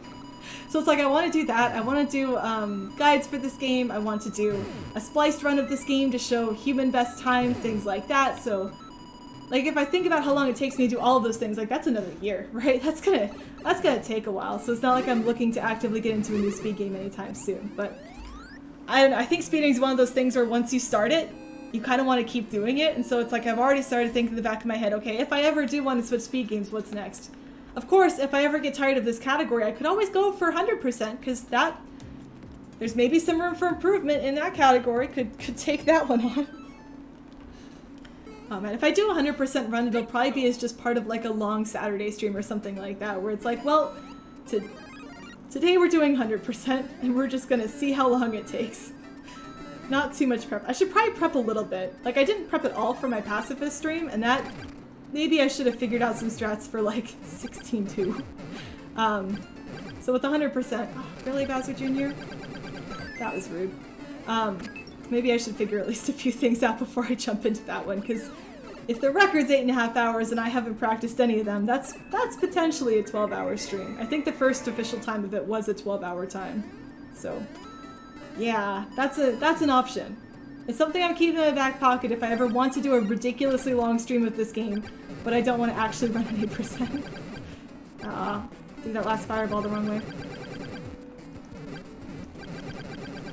That's a pretty good fight. Not the best, not the worst. That's not Bowser Jr. Oh, did I call it Bowser Jr.? Oops. It is the smaller Bowser on this level, so out of the two Bowsers, it is the more junior, but you're correct, that is not Bowser Jr. 4 runners for the second game, 5 runners for the third game. Oh, wow. That's not too bad, then. That's the same as this game, and this game's gotten competitive, so nice. More energy from Palanxi. Oh, hey, Yvid, looks like a run. Okay, I don't know if you were here, like, 2 minutes ago, but I apologize. I completely forgot to look up where I got my 3DS from, and I think I promised that to you yesterday, so I will actually try to remember to do that after stream today. My bad. I will go looking for that one. I thought of it like literally 3 minutes ago on stream, and I apologize. But good to see you here. And yes, this is a run. We definitely have a run going, so we'll see where this run ends up, but it's definitely happening.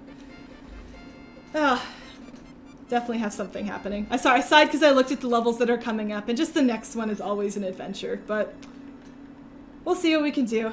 It's a level. Alright, I want some tea though. Gotta get prepared. There we go. See? There we go. Good to go. Yes, totally fine. Thanks. Okay. I'm glad. I will try to remember harder today. Unfortunately, I'm so bad at remembering stuff that I say I'll do after stream, because after stream my head just kind of like, I don't know. Any thoughts that I had in my head during the stream sort of evaporate into the nothingness as my brain just turns off for the first time in 3 hours, and I try to remember what the heck I was up to before stream started. Oh, okay, sorry, I'm gonna stop talking.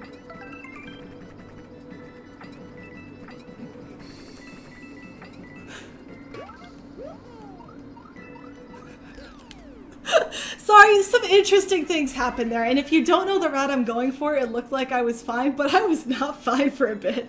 There was a couple saws that for some reason I was landing on higher than normal today, And saws have like all angles will launch you different directions, and if you land on them higher, you obviously go up higher, but that means you don't go to the right as much. So there was one saw I landed on more vertically where it made me, I thought I was going to miss the bob-omb jump I needed to hit. I managed to land it. And then a second one, which was even more terrifying, where I landed on the wrong side of the saw and almost ran into the saw pyramid, which would have killed me right at the end of the level. So that's where I started like nervously laughing / giggling in the middle of that level. So apologies for the random silence there, but that's what was going on behind the scenes if you haven't seen that level before. That was not clean. Like if you look up the definition of clean, you will find this at the other end of the dictionary. Like maybe even in a different dictionary. Maybe even just in the thesaurus instead under antonyms. They wouldn't even put it in the same dictionary. It was so opposite. But I didn't die, so that was the important part. That was the thing I was trying to avoid doing, so we're still good. I was going to hang out with our blooper family. What was interesting? Hopefully I answered your question, Pulongsi, but 18.6. I was not where I was intending to be on most of those saw blades, and so there was a lot more improvisational fluttering than I would have liked for there to be in specifically 18.6.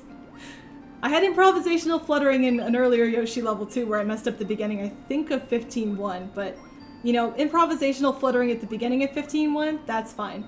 Improvisational fluttering in 18.6, I'm surprised I'm not dead. That's how that one goes.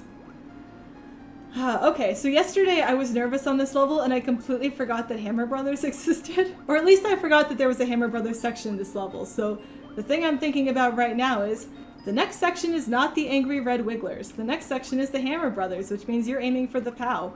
There is a different strat, obviously, for dealing with Angry Red Wigglers and dealing with Hammer Brothers.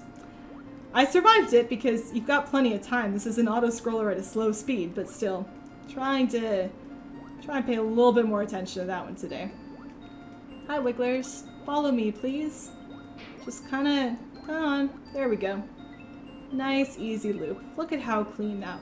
This level was clean. This level was actually in the same dictionary as the word clean. We were doing fine there.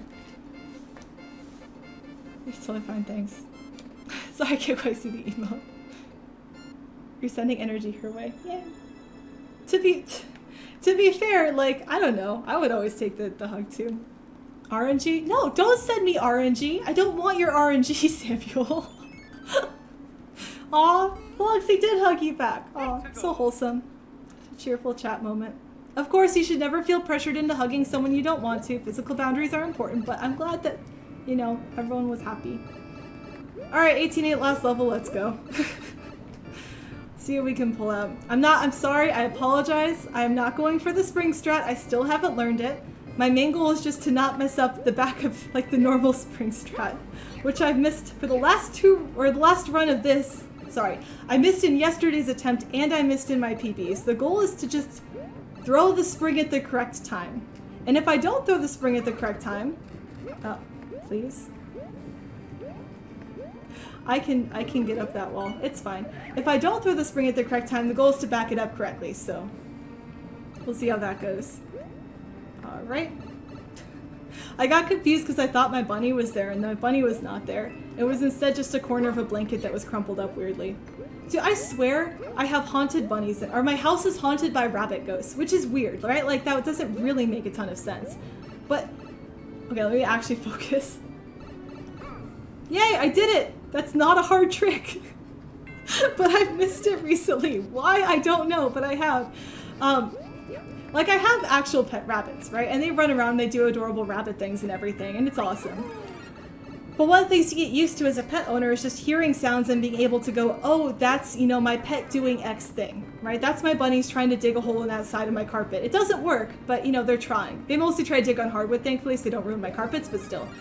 Or that's my bunnies getting water. That's why I'm hearing that sound right now. Or that's them eating hay. But I swear that sometimes I hear those sounds and I look and there's no way the bunnies made those sounds, like, whatsoever. And it's like, who made the sound then? Where did this sound that distinctly sounds like a rabbit eating hay come from if the rabbits are not eating the hay?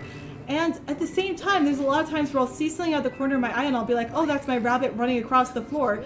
And I'll look, and either my rabbit is way faster than I think it should be, or My rabbit, it was a ghost. That's the only explanation I have. I'm actually convinced that my house is haunted by ghost bunnies. Like, that's the only thing that makes sense at this point. It's not actually the only thing that makes sense, but dang, does it seem like it, you know? That's kind of just gotta be the answer. So at some point, if Ghostbusters ever become a real thing, I'll have to invite them to my house and ask them if they specialize in rabbits. All right.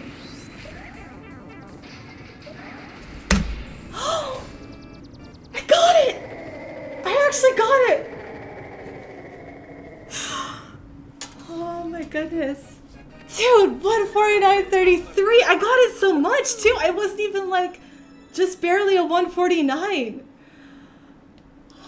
Okay, so I was trying to keep my calm through that last level, because if I think about what's happening on screen, I get incredibly... Oh, I see all the GGs! Thanks! Let's go, GG! Oh my goodness. Pogs, thank you everyone. Oh, Toad, you were here too! Thanks! I'm like...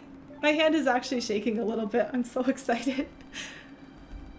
Okay, so like I was trying to stay so cool on that level. I knew going into 18.8 that I had a chance. I was on good pace and everything. Like, I'm seriously so happy right now. But I was trying to continue talking about bunnies. One, I like talking about bunnies, but two, so that I specifically wouldn't think about my time. I intentionally did not look at the timer before going into 18.8, because I figured it would make me too nervous. And as soon as I got past the propeller room and I was fighting Bowser Jr., there was like a jolt of electricity that hit my heart in panic of just like, oh my god, you're almost there, don't screw it up now. And I don't know if that showed up on camera because I tried to just keep talking about bunnies, but like, dude, that's the first ever sub 150 in this game. Like, when I started running this game, I didn't even know sub 150 was possible. Like, I was so excited to get, like, when we finally broke sub 2. Oh my goodness.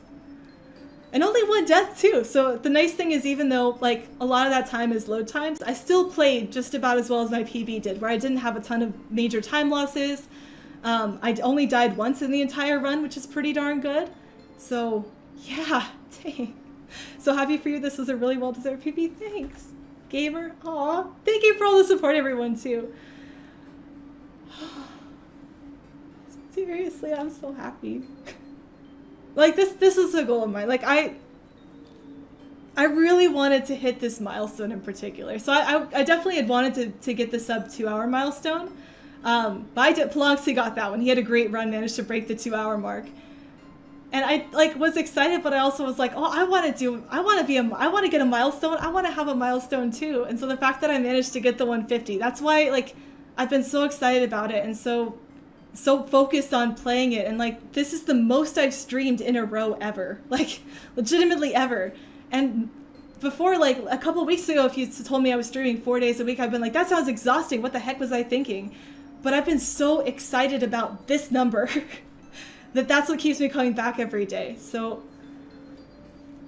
dang, like this is amazing. And the other good news is I finished it before Friday, so I get to play Pokemon Snap on Friday when it comes out. Dang. Submit to Easyscape, it will get in, no doubt. Oh, I've heard Easyscape about Super Mario Maker 2. I'll have to see more about that. Oh, you clipped it? Thanks, Vlogsy. You bet. Now Juice will get sub 140. Juice, at this point, is probably going to aim for sub 130, which isn't even possible, but what the heck. That's never stopped Juice from declaring that he's going for something before. And to be fair, I seriously thought it was impossible to get faster on 9.3, and Juice killed that one, so... He's definitely out for blood. He's got some competition, but he's coming for us. He's definitely coming for that first place time. Oh man. Does it matter what game you are playing? Alright. I'll have to look into it. Dang. Oh yeah, Juice did stream earlier today. It's like, oh, I'll snipe it, so I'll have to let him know I reverse psychology sniped it? That doesn't make sense. Dang. As long as he thinks it's good enough and a 10-minute milestone is easy getting in. Okay, cool. I'll have to look. Sub 4 100 man easy? Yeah, okay. I don't even think I can play 100 man on my cartridge right now because I'm not on the latest version of the game. I could update though. I don't think that's a problem. The other thing is now I actually am going to go back in time, do more SD card timing. That's like, well, the next thing is uploading this run and being excited about it and everything. I'm just going to spend the rest of today being excited about it and probably most of tomorrow being excited about it too. But after that, like I timed the SD cards out, but on the wrong screen apparently. Like they don't time differently from CourseBot. I actually am gonna go through and do like legit SD timings between my cards on World 1 in a real run. But I've been avoiding doing that because timing SD cards had put me in such a bad mood on Sunday that I didn't play well at all. And I wanted to get a good time, so I wanted to wait to time SD cards again until I was like in a better mood. And by that I mean I'd gotten this time. So the next thing in this game is actually going to be to go back and legitimately do SD card timing comparisons to help us learn whether or not the speed ratings make a difference. The guess is yes. Ploxy just got new SD cards, so Ploxy, let me know if you notice any difference in your load times, and I can try to time those out as well. But yeah, the guy in the Red Bull community got his in because he got it 420.69 around. I could see how that got it. Oh man. Well, I had set aside more time to stream today. Like I had planned to go later, but I did it. Like, I guess I have to point down. I'm pointing this way because that's where my time is on my screen. But I guess I did it. Look at that. It says 149. It doesn't even have a 5 in it anywhere. There are 0 5s, 0 2s. This is the first ever time in this game that has no 5s and no 2s in it. Look at that.